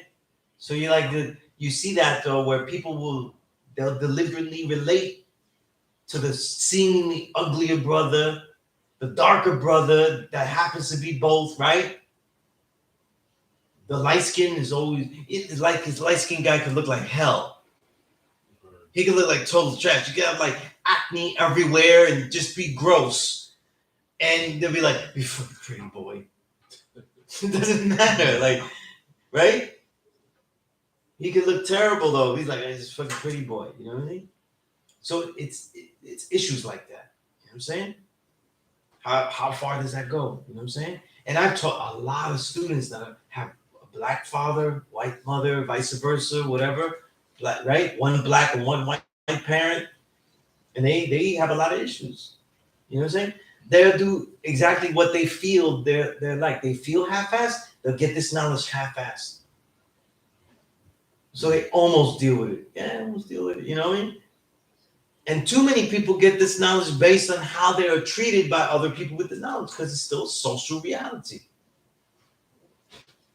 Social reality got them to come in here, right? The social reality got them in here, right? I heard the white man is this, that. I need to find out where my place is and shit. You know what I'm saying? They're angry. But then that also means that the soul, how they treat it socially here is also going to be the way. And a lot of people though, they weren't built for being taught tough. They weren't. Most people weren't built for being taught tough. You know, I saw people quit on this knowledge though, just by one thing, and I could tell that they just didn't like the way Firstborn Prince said to do something. You know, like, you know how you give an assignment, like, you go learn this shit and don't come back to you. Anyway, I ain't never come back. You know what I mean? Not coming back. You know? And I'm like, how could you learn anything like that? You know? You know? We're so used to being screamed at by the school system, but we can't take harsh teaching, like harsh methods, tough methods, you know? And you know what though? I'll tell you this though, it's a lot of mythologizing when people say too that Firstborn Prince was just cursing at everybody. Because when he taught you, he wasn't cursing at you. You know what I'm saying? But he was rough though. He was rough. He expected you to know shit. Like, don't show up.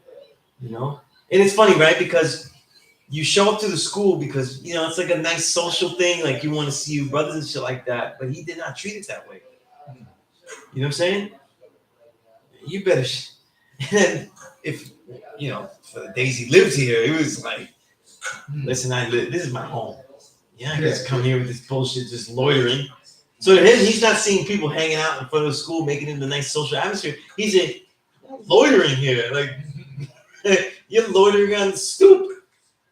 Get the hell off my stoop. You know what I'm saying? And you don't know shit either. So I was like, it made more sense. He's got it.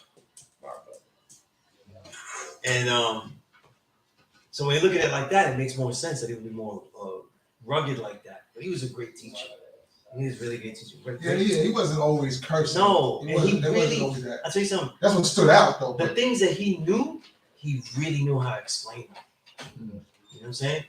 The things that he taught, like, he just explained them so well. You know what I'm saying? Yeah. He said people aren't good note takers either. You know what I'm saying? He very rarely had students around him that took out a pen and a pad. Because he could make fun of it. He used to make fun of me for taking out a pen and pad all the time. You know? So I was like, I'm not forgetting this, especially when you yell at me. If I forget.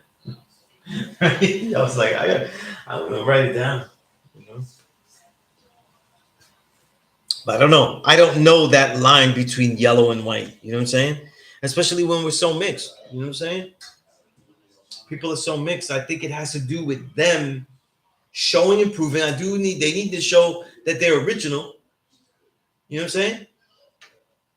But all like a lot of people that get the knowledge, right?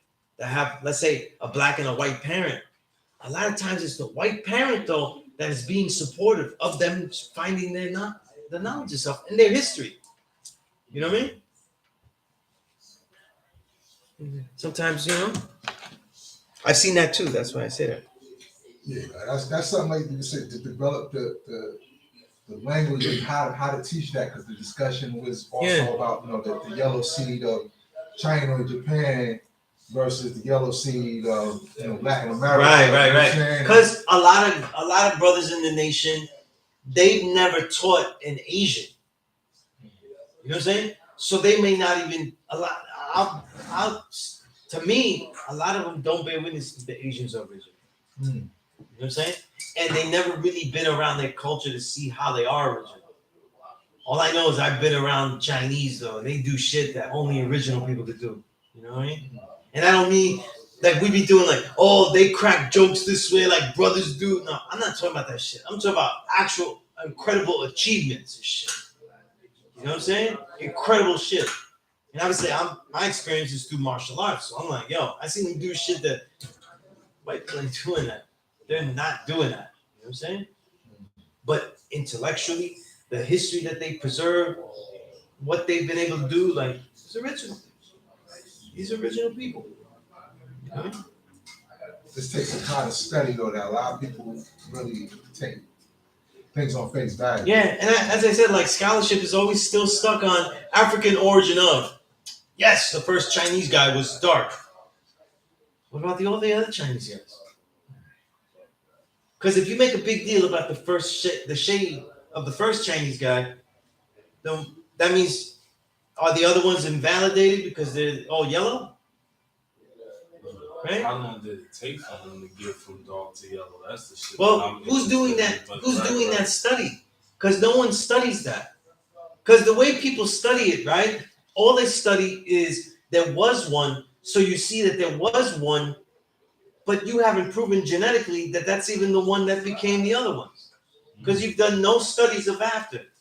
There's so much scholarship that's missing in all of this original people history because there's no connective tissue. I mean, do you think it's intentional because they don't want the world or even us as original people to know? I think I agree with that. I also think that our own people are obsessed with just saying black people started this and that's it. I think we hit a wall though because of archaeology and the people who run academia. Absolutely. We run to a wall because obviously you have access academia, right? Remember, Diop and them, they had to fight to Chancellor Williams, they had to fight to get access to those things.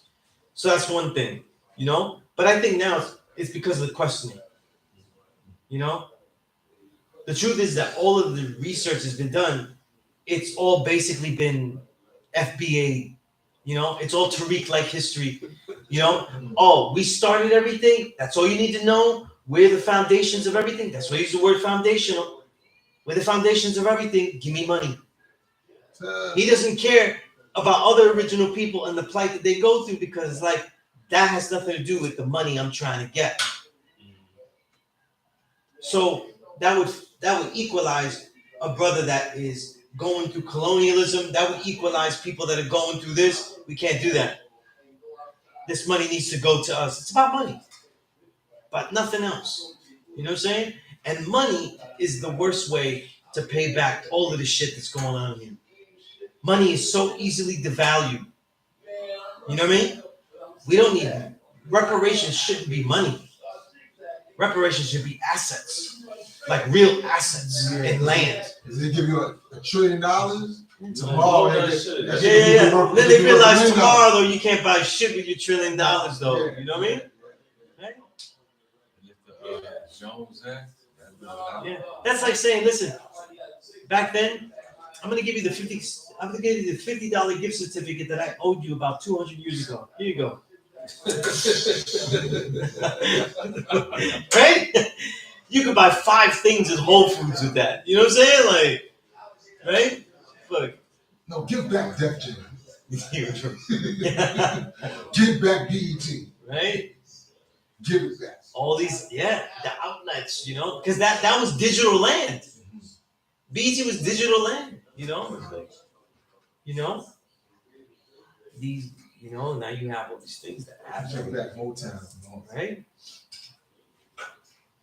It's funny if people want to buy it, that means it's worth selling. That means it's got massive value.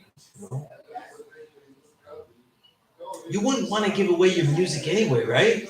There's so many formats to sell music in, and didn't we learn from cassettes, vinyl cassette CD, that formats continue to change? Like, why would we sell the music we have? Like, yeah, that's why I'm we wondering, could just keep reselling music in different ways all the time, right? Why would business sell the catalog? There's so many ways to keep selling that, Finding out, right? They're making all this shit over again and just selling it as vinyl now. Then you can sell shit, right? The remastered, because those records have not been remastered, right? Remastered. That's another sell, right?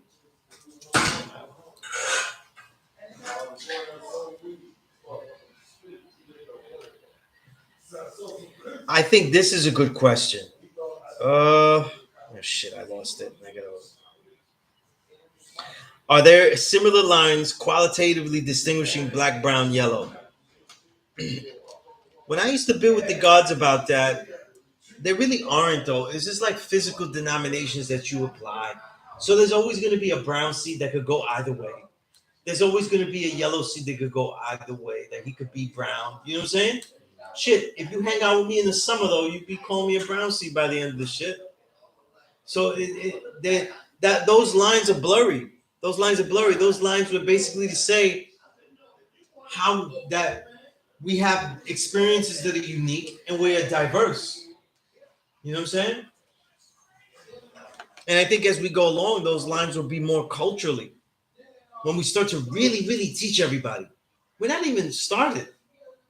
If you really think about it, we really haven't started teaching all the human families. Look at this. This is why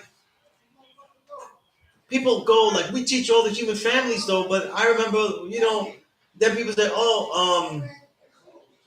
at the end of near the end of his life, and he unfortunately was on social media, which is terrible. Abu Shahid was like, this knowledge was only for African Americans. It's not really for anybody else. You know what I'm saying? So all the human family shit that we were talking, all of a sudden at the end, it's like, let's just deal with what was easy for me. And let me set that precedent for everybody else. You know what I mean? But with all the colorism that's in, I think people are running away from problems that they can't run away from. We're like, I'm only going to teach black Americans and shit, this knowledge and stuff. Good luck. Good luck. Because you're going to find people just as light as me and have lots of issues. You know what I'm saying? You're going to find yourself around 100 DeBarges that want the knowledge of self. You know what I'm saying? And you're going to have to teach all of them. You know what I mean? People always run away from the problems that they draw up. Because what was it? As a man thinketh, right? We mentioned the book. In general, he said, the things you draw up are the things you really focus on, right? With real knowledge and real focus, and the things that you fear. You know what I mean? A lot of people, a lot of 5%ers actually fear teaching certain type of peoples. And you know why? Because they don't know shit about them. They don't know a damn thing about them. You know? And they have no business teaching no Japanese guy. They got no business teaching no Hawaiian guy. You know what I'm saying? And it's like, yo, go learn about the cultures, though. Get some books, study them. Learn. People talk about like, oh, they don't deal with what we dealt with and shit like that. What about if you ever meet any of these Vietnamese and shit? People that left the Khmer Rouge and shit. That left shit that is as bad as anything that was going on through slavery. It just happened in a shorter amount of time. You know what I'm saying? It's out there in this with the Khmer Rouge. They said they destroyed 21% of the population.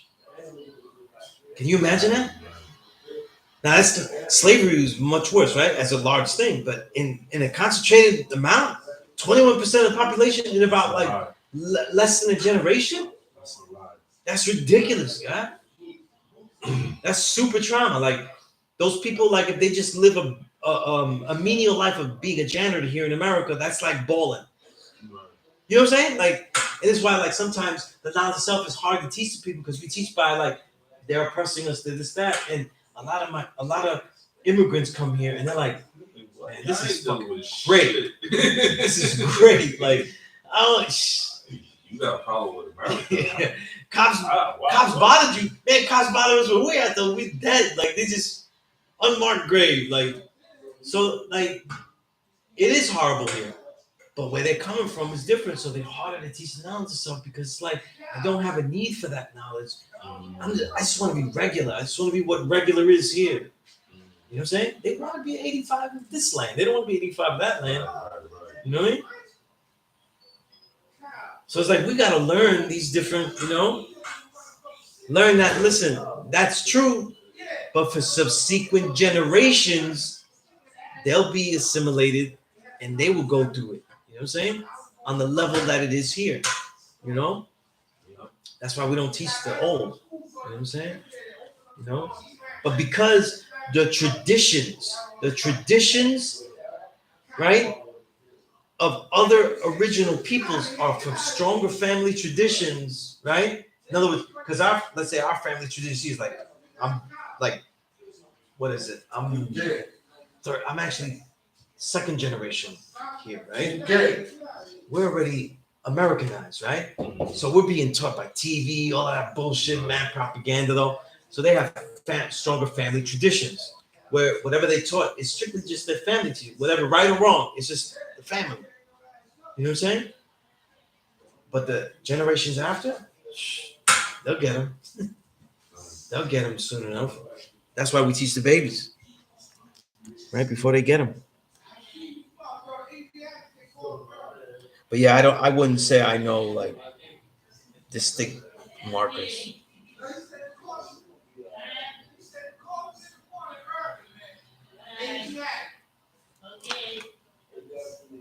All right, I see some degrees quoted. We can't teach them. We can't teach them. Infinite mind not teaching the devils. It's messed up. Right?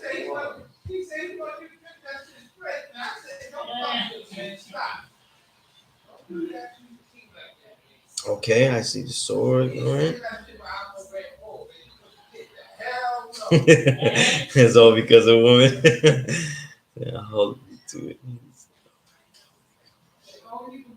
That's right. All right.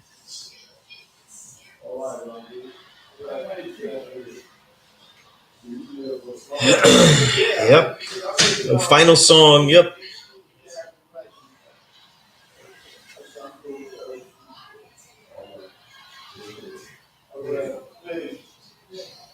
That's P.E.A.C.E, Samuel. Yeah.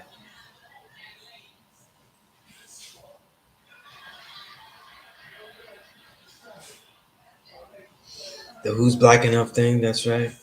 I still get told I'm not black enough through my complexion in forms of jokes. Many say I'm trying to compensate with knowledge of self because I'm not dark. Yeah, I was sure that you get all that. Yeah.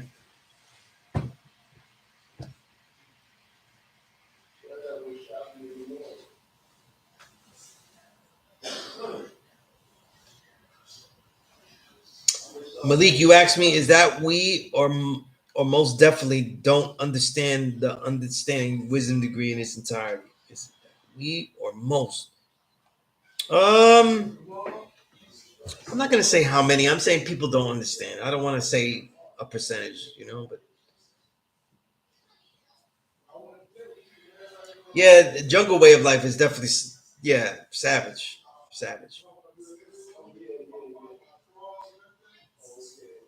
Good point, Malik, about the interactions with the trader, right? We have to know how to deal with the trader. G1, you said miscommunication can lead to people being misguided, carrying out misunderstanding, a culture that pushes pins of contention and falsehood against each other and separates everyone apart, ultimately adding to the confusion. Yes.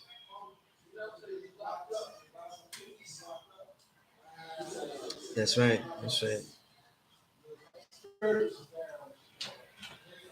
Was it hard teaching at the school from a Latin background and from a school of academic life? I think I had problems on both sides. I had problems here at the school because I'm lighter, and some people just had issues with that. They really did. But I also had issues because I had more of an academic background. So I gave out sheets. Now I do too now, but it's more digital, so you don't see them. But it looked weird to a lot of the gods. I'm giving out sheets and talking about books, and I'm giving out papers. You know what I'm saying? That bothered them. Like, yo, you're not teaching 120. I said, listen, we're doing everything. Everything is going to be related to 120. This is life. This is God. Like everything, science of everything in life. Right. What the fuck would you know what I mean? I know how to, I know how to put it together. Watch the curriculum. Isn't this what you want? Listen, I had somebody say like, "Yo, he's just teaching them books." I'm like, "Yo, wow," you know what I mean? And these were my own peer group. They weren't like elders. Other elders were assholes. You know what I'm saying? Or like elders would come in and criticize like for shit that they weren't really doing the knowledge. So like, yo, you teaching all these big words, they don't know what that means. And I'm like, what's that word mean? And they knew what the word meant because I wasn't using words that I didn't show them before. You know what I'm saying? I'm building them up. And then I expect them to stop me. And you can't teach people bigger words though if you don't use them. So I want to use a big word, and then you say, listen, Sunez, what does that word mean? And now, you know what I'm saying? Just like when you read a book, you never learn bigger words and how they're used if you only read books with baby words. You're supposed to have some vocabulary introduced to you by the books you read. Like, you don't read, when you read a book and there's a word that you don't know, you don't go, this book was no good for me. You just don't throw it away. You're like, shit, I don't know what that means because it's kind of fucking up the whole sentence here for me. But then you go figure it out. You know what I'm saying? Right? But it was like that in the beginning, though. Some of the, I was mixing a lot of unorthodox methods of teaching and a lot of orthodox methods, and I wanted them to be mixed together. The school had a lot of unorthodox ways orthodox ways of teaching. Like, for example, orthodox way of teaching was like, I don't let you talk at all, God. You're going to listen to what I'm saying, and I don't even hear your answers. You know what I'm saying? Which to me was terrible because then I don't know who you are. And it's knowledge of self, though. You're not learning knowledge of me, you're learning knowledge of self. You. So I need to know where you're at, what you're learning, what you want to know. Right? So these are things I would ask questions. So even though we're like this, I would kind of have like a cipher. You know what I'm saying? I'm more standing here when I do it now because I'm here. But I would be walking around. If there was more people, I would be checking to see if their mentals out there. Sometimes he kick his chair because some niggas would really fall asleep on my shit. Right? But the methods had a lot of different methods, and some people find that, like for example, I would let someone answer to see if he knew something, and I would let them ramble on. You know what I'm saying? Or ask a question and intrigue their own mind and just kind of ramble on to see where they go with it. And they would get frustrated. Some elders would get frustrated, like, I'm saying everything wrong. But the classroom for me is a laboratory where you get to like experiment and you're allowed to have things blow up. Like you could try building on something that you don't know about and see what you get right and wrong, and something that totally we would not want you building with the youth about this degree because you don't know it well enough, but you could do it here. This is the laboratory where you experiment, just like your journal. That's where you experiment with your ideas and write them down. You know what I'm saying? That's what the classroom should be. It's different. The classroom setting is different than anything else. It's where a student can experiment. But when they would see that, they're like, yo, you're not teaching right. Look what he's saying and shit like that. I'm letting him see how far. I don't know how wrong he is until I let him go as wrong as he can. You know? Shit. Sometimes you don't even know what people are here for. Like really here for. If they're on some bullshit. If you don't let them speak. You know? A lot of people had Michael Muhammad Knight, and they was building with him. He was in my classroom first, and I asked him a lot of questions. I made him talk, and by the end, I was like, "You got to go." Yeah, who was that again? He's the one that wrote the 5%ers and wrote about us all fucked up. Michael Muhammad Knight. Is he from Jersey? I don't know where that fucker's from. He's from hell. Fucking devil. He's from hell. You know. the corner of hell at you know at, It was a guy out of Jersey. yeah, County Diabolical. You know what I'm saying? I don't know what the fuck he said. But He wrote some shit about the 5%. but he was like, oh, I want to write down these things about it. So I was like, listen, and I knew what he was doing. I said, yo, you're being a sociologist. You want to act like you're being a part of this, but you just want to write about this, and I won't have it. You're acting like you want to be a part of this, but the way you're answering the questions to me that I'm asking you show that you just want to learn about this to write about it. You're not really trying to. Because my problem with him was that he wasn't somebody writing about us like for a reporter and things like that, right? A reporter. I've had people come here that do documentaries and shit, and I let them come in and I build with them. But there's a difference between somebody that comes that wants to write a report or something, a report on the 5%, learn about them, document them in some way for what they're doing, maybe for school or something else, right? Or a newspaper, than somebody that what Michael Muhammad Knight was doing by pretending that they are embedded with us. That's a form of sociology that is so bullshit to me. Where there's in sociology, you either take the knowledge of the people here, like you from a distance, like, hey, I'm just observing your group, right? Or you embed them yourself. You say, listen, I'm part of the group, and now I am studying you as part of the group. Listen, you're not going to do that Euro pseudo shit and act like you're embedded when you're only embedded for the moment of scholarship. Once you got enough for the thesis, then you're not embedded anymore. So to me, that's not being embedded. You know what I'm saying? That's like playing a role. And that's literally part of sociology. That's in the books. So I was like, yo, you're not going to falsely embed yourself here for a amount of time, though, and then get things. You're just going to put shit that you think is good read and good copy in there. And he did. He did. He ingratiated himself as like, I want to be a white 5%er. And Azrael treated him like a brother. And Azrael told him a lot of things that was in confidence, you know. And he wrote down, simply put, he wrote down gossip. He wrote things down incorrectly, you know. And he was saying that this was the history.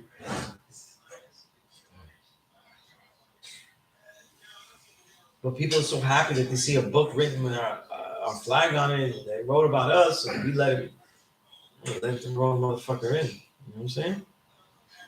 It doesn't have to be white either, because Wakil did his own thing too. You know? Sloppy scholarship. Islam too, man. He didn't write about our nation, you know what I'm saying? So I don't, on that level, I don't have disagreement with him, you know what I'm saying? On that level. But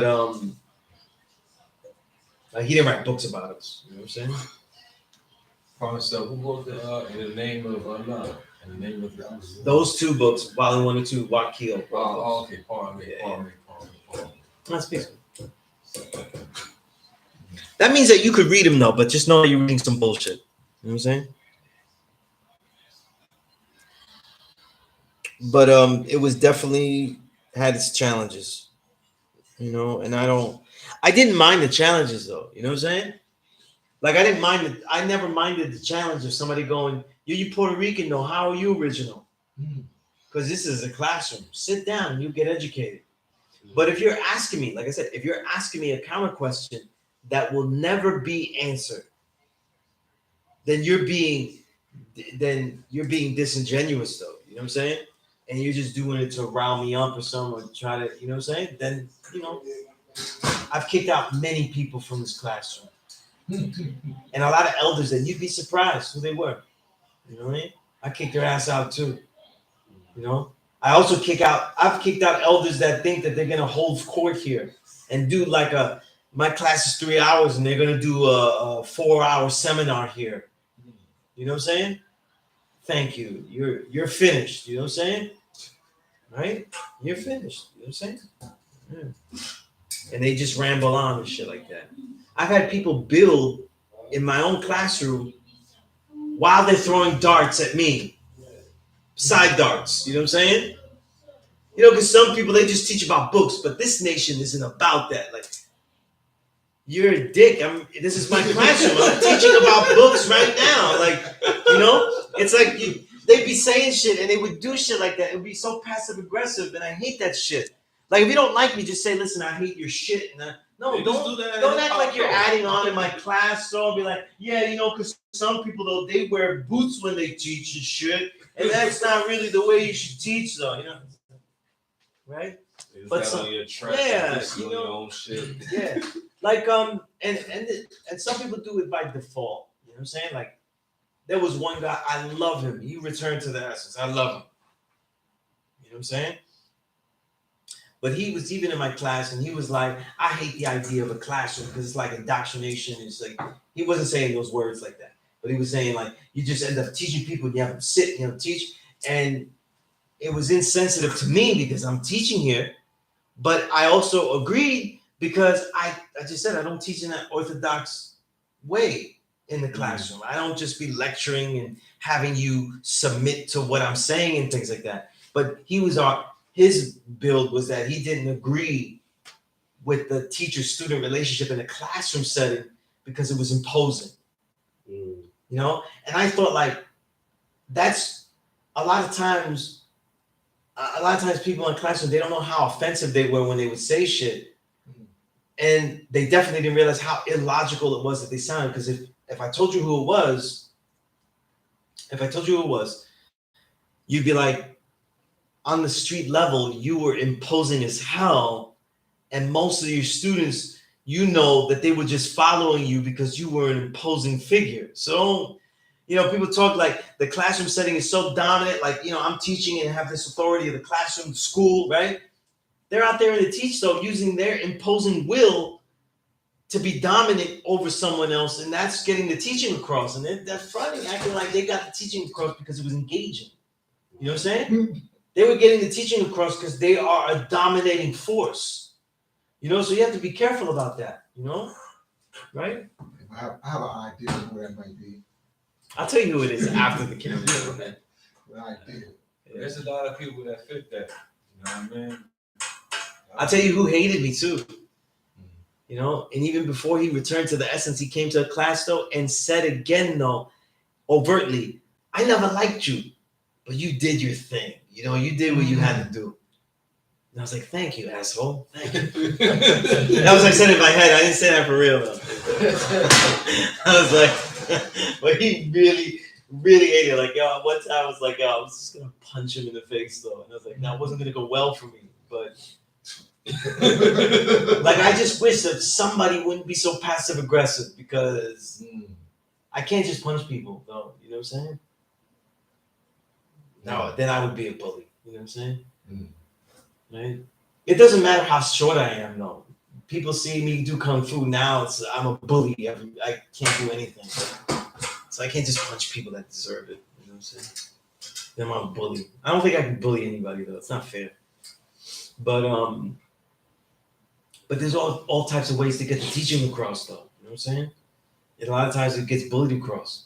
That's why I do a lot of reminders. If you notice that when a student first comes in, I do a lot of reminders.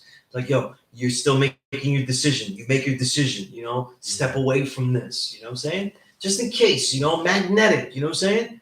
The magnetic of not just me, but the magnetic of student that is learning like you, some that you know who you are, you know you're the true living God, you're just getting the understanding more and more. That magnetic, that power is very influential. And in the classroom setting like this, in the law school, you have people of different settings. It's not like this newborns and piles, you know what I'm saying? It's different levels. So there's different like energies and shit like that. And that influence, it's like peer pressure. You know, we think it's good peer pressure, so we don't notice it. But any peer pressure that makes someone say that they're God when they haven't seen it themselves can have a negative effect. You know? That's why like I don't get upset when numbers dwindle in this nation. You know what I'm saying? Because it always has to be weeded out, though. You know what I'm saying? We have too much magnetic. We're too dope. We're too ill. You know what I'm saying? We get anybody to deal with this shit. You know? Right? So you got to make sure. Make sure that they They do it even if I was wearing Beverly Hills Polo Club. Still, still want to get this knowledge. You know what I mean? That's when the bootleg of the bootleg. All right, Joke Away Alive. Okay, I'm up to date. Maliki said I'm repping the Mets with the orange. You know, I made one very, very subtle, very subtle reference to the Mets in the album, but nobody will get it because has nothing to do with sports. But I was thinking about the Mets logo, you know, like the skyline thing. So when is that album dropping? Come on, it's doing the last song is being mastered now. It's done already. I actually had a lot premium, so he was the last piece. I have put a contributor track to it. Yeah, he did. Yeah. I didn't even hear it yet. Yeah. Did you hear it? I made it so yeah, I heard it. You did hear it? I know how it sounds, yeah. Oh, wow. Had to make sure though, yeah. Had to make sure I was in the pocket though. It was like, I want to hear it. Can I hear it? Nah, I'm not gonna play it now. No. That's why I was kind of asking. Like, I want to hear it. Because I don't have any speaker or anything. I'm not playing on a tin phone. What about the album, girl? Me? Oh, that's what's up, girl. I did an album with King Kamal, yeah. You got it. He drove me into the booth and That's it. yo, in the beginning though, I was trying to rhyme, and that was there's one song that I hate the way I rhymed on it. For me, it's like listening is like the way I would critique things. I was like, oh, I need that, you know, like I could hear all my flaws and shit like that. Even though the rhyme was, what I said was good. Yeah, you know what I'm saying? And even the way I said it came out nice, but I was like, you hear me? It was like when I was doing it, I could feel like, you know, the pocket is like water. I could feel the waters drifting away from me. Yeah. And me just going like, like I'm saying the rhyme, but I was like, it's going. And a lot of times because we had like a certain amount of space in that song, we had a certain amount of space in the song, and he would come on and tell me to rhyme in that like 1 minute, 30 minutes. Yeah. There's so much I'm trying to fit in there. I would rhyme too fast. And my pauses and stuff were terrible, you know. But as I went along, I just concentrated the language, you know. But Why you been writing rhymes for? yo, you know, a lot. I never wrote rhymes. I've been writing about hip hop since 1994. I have never, as a kid, as a grown man, I've never written a rhyme of my own. I've never practiced how to rhyme. Never. For how long since you've been writing right now the rhymes?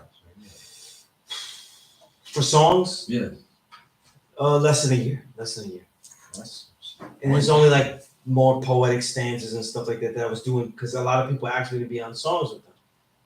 So that's how I got into that. But they weren't really rhymes. You know that's what your I'm saying? foundation. That 1 year. That's your foundation. Right? Yeah. So it's a lot of growth. You know what I mean? I stepped into it. It was fun. You know, it was a lot of fun.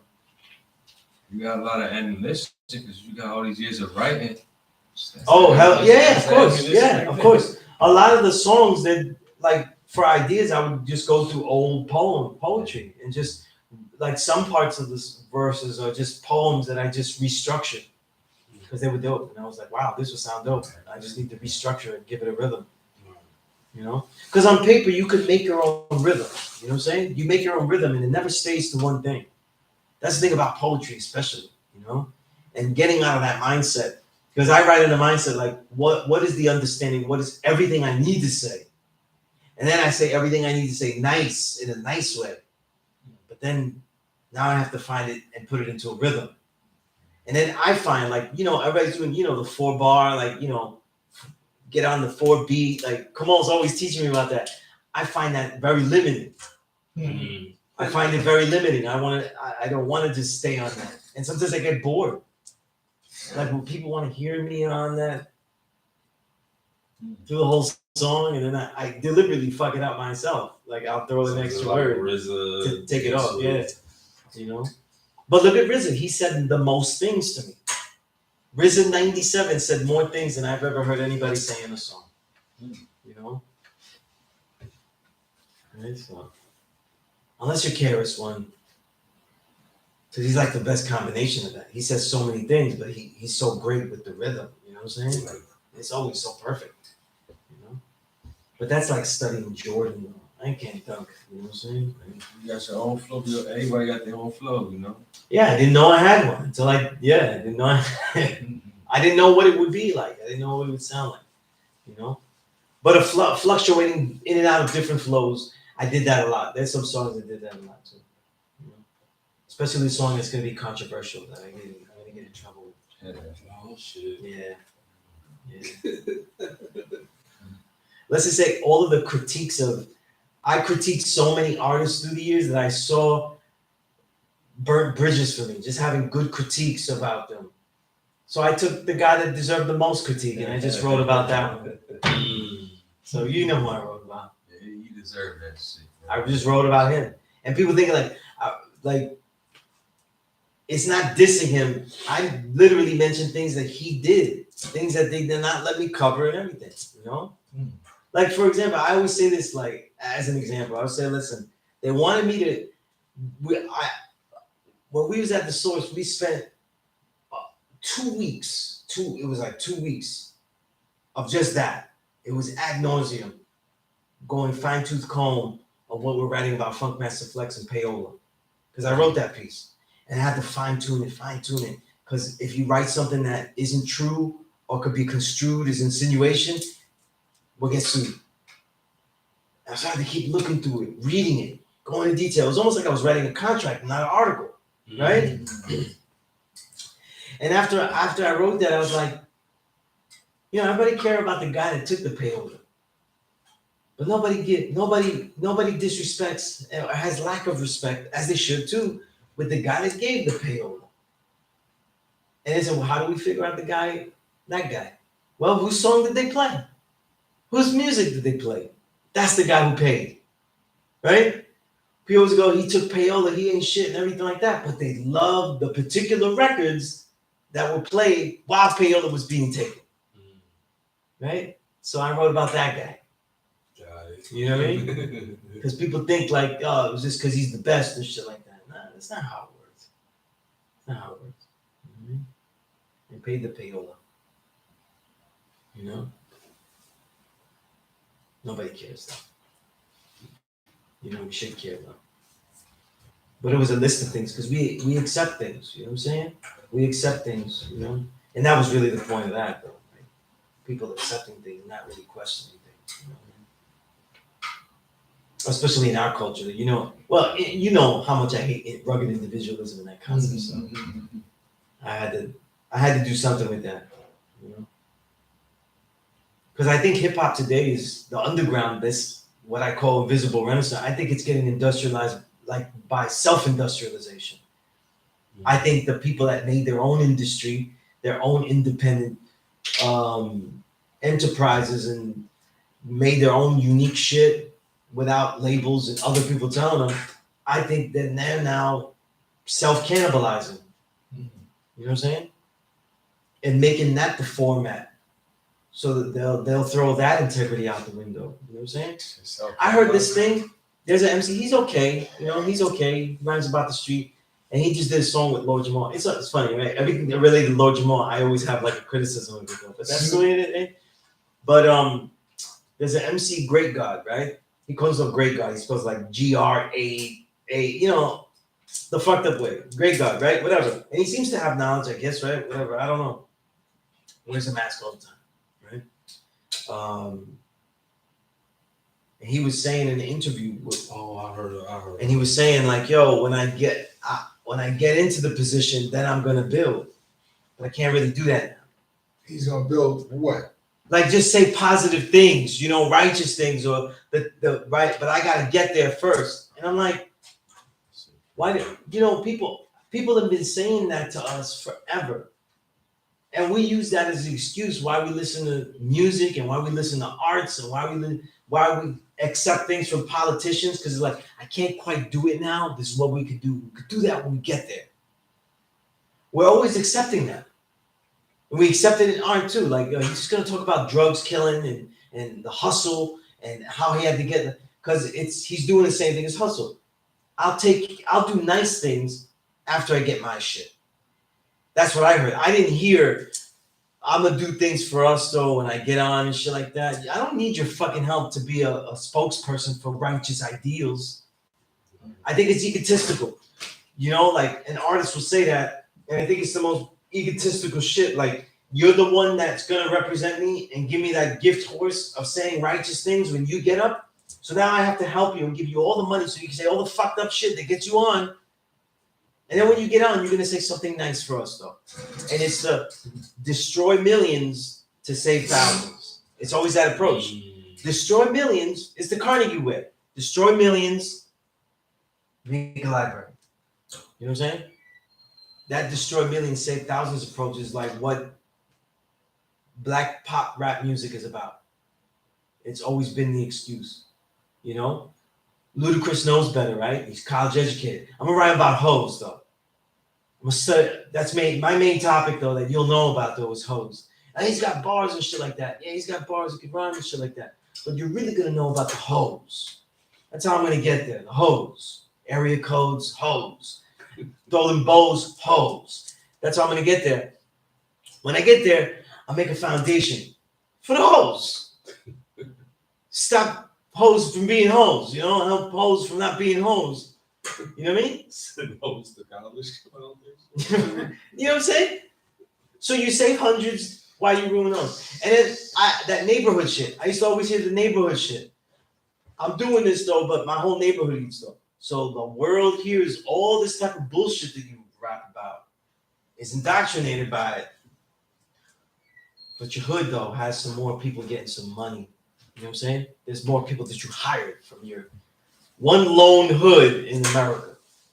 That's some bullshit. You know what I mean? But I thought it's real pompous though. You're the guy that's gonna save everybody with the one word you say. So you get to say a whole bunch of bullshit on the way up. Why would we believe you when you actually say it though? When you get up there. See, that's the opposite of being a poor righteous teacher. Poor righteous teacher is based on sacrifice. Right? They're willing to sacrifice. Just say it when it needs to be said, not when it's convenient. He basically told us, I'll build and I'll say righteous things when it's convenient. You know? And I have so much money that sales aren't really going to get clipped. You know what I'm saying? And you know, even then, it's not going to be that. It's going to be, I did one song. I'll do one bar. One bar. You know, kids don't kill each other, though. You know what I'm saying? Don't kill each other. You know? Aim for the leg. You know what I'm saying? Aim for the leg. Shoot at the leg. Right? It's some bullshit. You know? That's the fucking ego. You know what I'm saying? That niggas have. It fucking grosses me out. You know? Wait, Malik, you said who's the Latin artist that I should know? I don't know. I don't remember saying it. I don't know. Hector Lavoe. You should study Hector Lavoe. I don't know.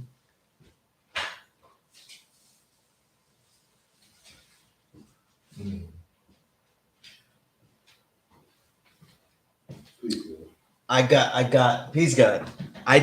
up there. I got up there though. I did flow. I did flow. I did. But it was a lot of fun, man.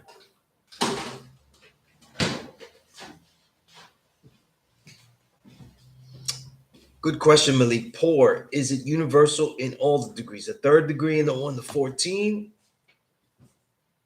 What does it say there? 1 to 14, the 6th. Yeah, they had needed a comma there. 16th degree. Oh, because you wrote 1 to 14 twice. 16th degree in the 1 to 4. Yeah, I had told you this. The poor in the 16th degree, right? Who was when I say poor righteous teacher versus poor part of the planet Earth. You know, it's a different use of the word poor. You know what I'm saying? The poor and the poor righteous teacher has to do with sacrifice. You know what I'm saying? Whereas the poor means that we're not focused on the part that we're not focusing on, but can survive a little longer if we're not focusing on it. Right? You see, the poor part, that's what you leave, but you're not really focusing on it much. But it's not the worst part. It won't be destroyed. It might stabilize itself. It might stay the same. It might maintain. So you got potential. It's got potential. It could be. It has to be repaired, but it's not gonna fall by the wayside. You know what I'm saying? It'll stand up. You know what I'm saying?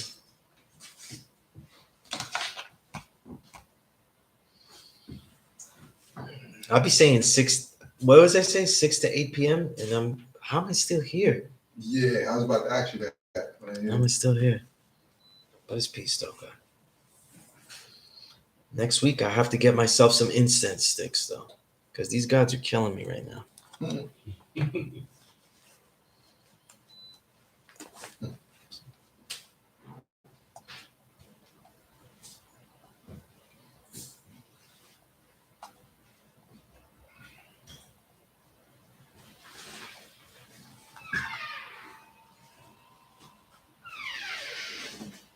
I don't think.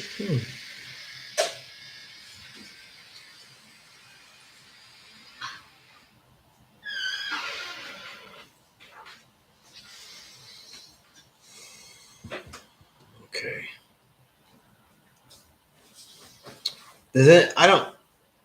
Does anybody have any other questions and stuff about anything? You didn't go too much into the poor righteous teachers. Oh, the poor. No, the poor righteous teacher is based on sacrifice. Okay, You know what I'm saying? Sacrifice. You know, it doesn't mean that he has to be poor or be rich in wealth. It means that he's willing to sacrifice whatever he needs to share this. So in this case, though, he could have a lot of wealth, but he's willing to sacrifice that for this message. You know, that's what I'm saying. Like, if a brother's not willing to say the message when it's needed, we don't need you to say it when it's convenient for you. You know what I'm saying? It means something when you say it now. You know? And there was a lot greater men and definitely greater MCs than him that said the shit when they didn't have that much. You know? When they didn't have that much, you know? Sacrifice. Yeah, that's what the poor really means there. Sacrifice, you know? Okay. Because I heard some people say rich righteous teachers, you know what I mean? You don't want to be poor righteous teachers. You know what I mean? You know, materialistic things now. I think that's us getting lost in westernized values that we have to explain it that way. Like, yes, we do not want to be like, you know, I'm God. I choose to be on welfare and have nothing. You know what I'm saying? Nobody says that. You know? So it's a fucking dumb moment. You know what I'm saying? It's not like you said, after you make a certain amount of money, we just throw it all away. You know what I'm saying? That's not what that means. You know what I'm saying? And it's not even new to the lessons. That concept, though, has been in all the concepts, the Sufic orders, their teachings, the way they teach, a lot of the Taoist teachings, definitely the Buddhist teachings, though. That was the whole point of Buddha, you know? The Buddha being fat is not him. That's a representation. It means that he's rich and he's filled with life, you know? He wasn't fat living like a baller, you know what I'm saying? Then it was a skinny. Skinny as hell, though. These guys were deciding whether they should step on grass. You know, they were starving. You know, they were thinking about the implications of all things, about harm and about the eightfold path, which is about suffering. So they were thinking about everything that was suffering. You know, if I eat that, does that mean that the lettuce suffers as I pull it? You know, like they were starving. You can have these serious conversations, though, and then eat a meal. They were starving. But these are things that they thought about. These are things that they discussed. They talked about suffering. You know what I'm saying? So they weren't necessarily trying to deal with suffering by being as rich as possible. They were saying there is some type of sacrifice in life. How do we deal with that? Well, it's in the way that the perspective of what you see as suffering. So we're poor righteous teachers, but we don't see ourselves as suffering. This is what we want to do. You know what I mean? We really want to teach this, though. And we're willing to go through the repercussions, though. And not sell out. And it's corny. It's not really focusing on the point. If you say, I'm a rich righteous teacher, because that's not the point of the degree. The point of the degree is that in this society, the devil civilization, you're willing to share this truth that the society not only doesn't see, but those that know it, there'll be people that know it that are trying to stop you from effectively sharing it. that means that you have to sacrifice some of your what? Your livelihood. Now, some people, you know, it works out. It's great. You know what I mean? Right? We look at greats like RZA teaches, right? He still teaches this knowledge in a lot of levels, right? We're watching the program and they teach to some extent on the Hulu program. So he's teaching, and it's not like RZA's a pauper, you know what I'm saying? So you can teach though to the best of your ability, the fields that you know, and be successful. But for the most part, it's not. And people acting like you're pitching it to children. Now you're pitching the knowledge though, if you don't tell them the truth either. Like what it's like to get older and be a 5% that actually teaches. See, because that young that you teach is not a 5%. They're learning that they're the true and living God. But the 5% is the actual role that you take to actually teach them. This is a different thing. You know what I'm saying? And to me, when I teach, not everyone has to be a 5%.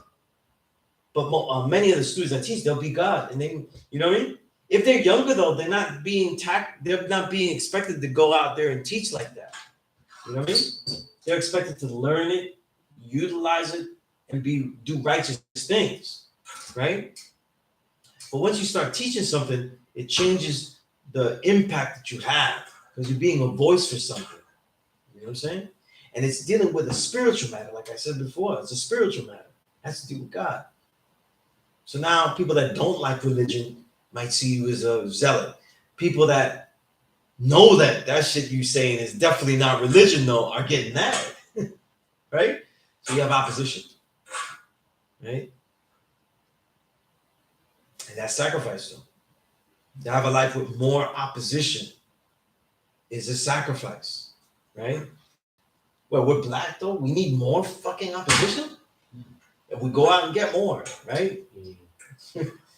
So we make the older black folk are pissed at us, definitely Latinos, because they love themselves with Jesus Christo. You know what I'm saying? So now we have opposition everywhere. You know? This is why a lot of people don't deal with this knowledge. Because they can't deal with a life of all that opposition. You know? The pork eaters. Yeah. But a lot of people deal with this knowledge not as 5%ers. They deal with this knowledge as righteous people, civilized people. We civilize them. So I don't look at it as like failures and stuff like that. If you become God and you become a 5%er, though, that was your thing. I did not teach you that. You know what I'm saying? We just try to teach people to be civilized and stuff like that. You know? That's, you know? I would like my teaching to be extremely effective to make a savage civilized. After that, though, they'll be in a position to see something or somebody else see something. You know? But you can't teach them to be God. People try to do that, though. It's not. They're going to be that. You know what I'm saying? Just like you became that. Like, you don't go in your head and say, like, I'm still being the guy because you know, I don't want to make the guy feel that taught me. You know what I'm saying? Nobody says that because it's not true. You know? It's not true. They'll use you as a reason why they won't be a 5%. You know? I can't really be like him because he's, you know, it's too hard. In a negative way that they, you know, like they'll exalt him and say that's how I can't be that. You know what I'm saying? I can't be like that. You know what I'm saying? You do you, yeah, you too much, man. Can't be like that, man. I know the black man's God, though. You know what I'm saying? Right? But you know, it always starts with like, yeah, you know, I'm not gonna wear a flag though. Yeah. I'm gonna teach it. They asked the question to Boot Camp Clip Rock. Oh yeah. That's it. Said, "Are you a 5%?" How can you not be a 5%? Well, you're not a citizen of the 5% nation. Yeah, you know what I'm saying? You know what's interesting? I've been around him a lot though, and I've said peace to him. He's never said peace, God, like, or introduced himself like that. You know what I'm saying? Right. But I never built with him in any long period of time. I've been around him too. Yeah. I never do that. Yeah. I always knew he knew it though, but sometimes people have to know it because look at everybody is around him. And that was that era. Yeah. Like, but even still today, like they're, like we're all around him. You know what I'm saying? Like, but a lot of guys are like that. You know what I'm saying? Yeah. But they hide it, and the truth is, looking. A lot of the success that they have in their lives, though, is the mentality that we shared. That way of looking at life and shit. And that's why in an interview they'll open up and give the salute because they know like a lot of that fortitude is from us, like what they learned and what they, how it engaged them, Or especially with the Crazy Legs thing, because I didn't know he ever claimed this or was a part of it. You know what I'm saying? Or Nori's validate. Yeah, you're a 5%er as long as you don't eat pork, though. So the whole Middle East is in my nation. The whole Middle East is in my nation. The only time you stop being one is when you start eating pork again. Yeah. That's what Nori said. Yeah, he said that. Yeah. Crazy He said it proudly too. He's like, nah, you this forever. As long as you don't start eating pork, you always a 5%. Nori's crazy, man. But some people really, I guess some people really think that. That's their level of civilization, not eating pork. Yeah. He's such a bad journalist that it just like goes in. But it's Nori. It's like, what do you expect? Yeah, that's what I don't know. You know what I'm saying? I know who Nori is in regards to the rapper and following his career, so I don't expect more from him, even as a journalist. I enjoy that. He's not trying to be a rapper. He say that shit sometimes, though. He's like, nah, I'm in the media now. But he's so crazy like that. He was so hyped that he did basic research. Yeah, nah, he get like that with all. Yeah. He get like that with all. You did what you were supposed to do. You're supposed to know. I did my research. Look at my notes. I got my notes. You know what I'm saying? But he's kind of making a mockery of journalism, though. A little bit. Yeah, like, I cringe all the time, Like, I did the research. But what was he? He says that I can't even really read like that. A journalist, if a journalist brags about his research, it means he didn't do research. Right. If the person you're interviewing says you did your research, then he did your research. Right. I've never said in an interview, I did my research. Like I know, yeah. Because even if you brag, right, and you said a fact and stuff you thought, that might not be a fact of value to that person, though. You know what I'm saying? Right?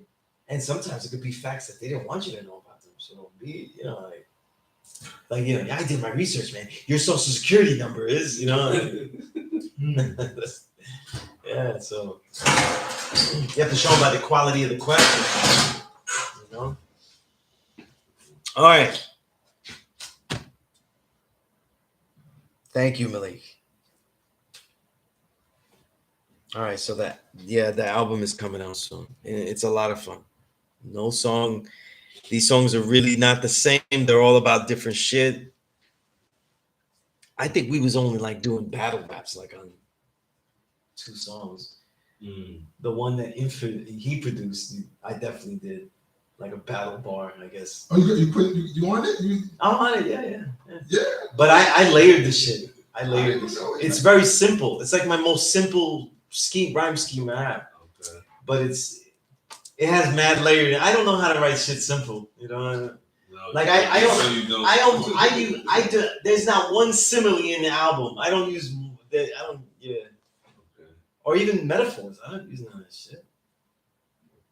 I'm telling niggas these are bros. You're like a gun, like that. My bars are like, my bars are like. I appreciate good similes, but I don't have them like that. So let me say and shit like that. Yeah. It's gonna be good.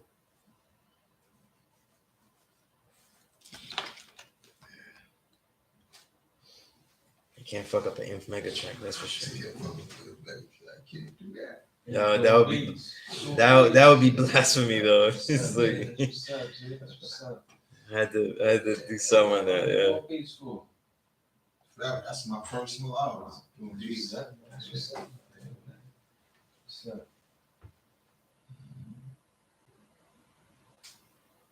The machine you working with? I use Logic. I see. Yeah. I come out of the P.E.A.C.E era. At that time, the P.E.A.C.E Mirage, those machines, fuck up. Okay, so if nobody has any questions, I'm gonna let everybody go here.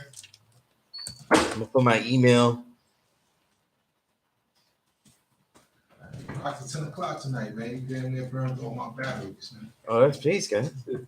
So Overtime awesome. night.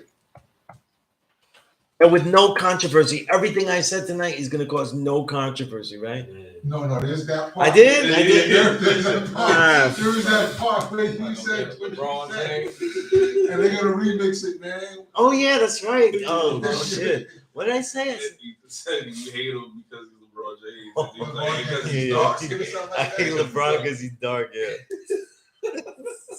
Oh man, you just had to ruin it. Yeah. The trolls were like remix. Yeah.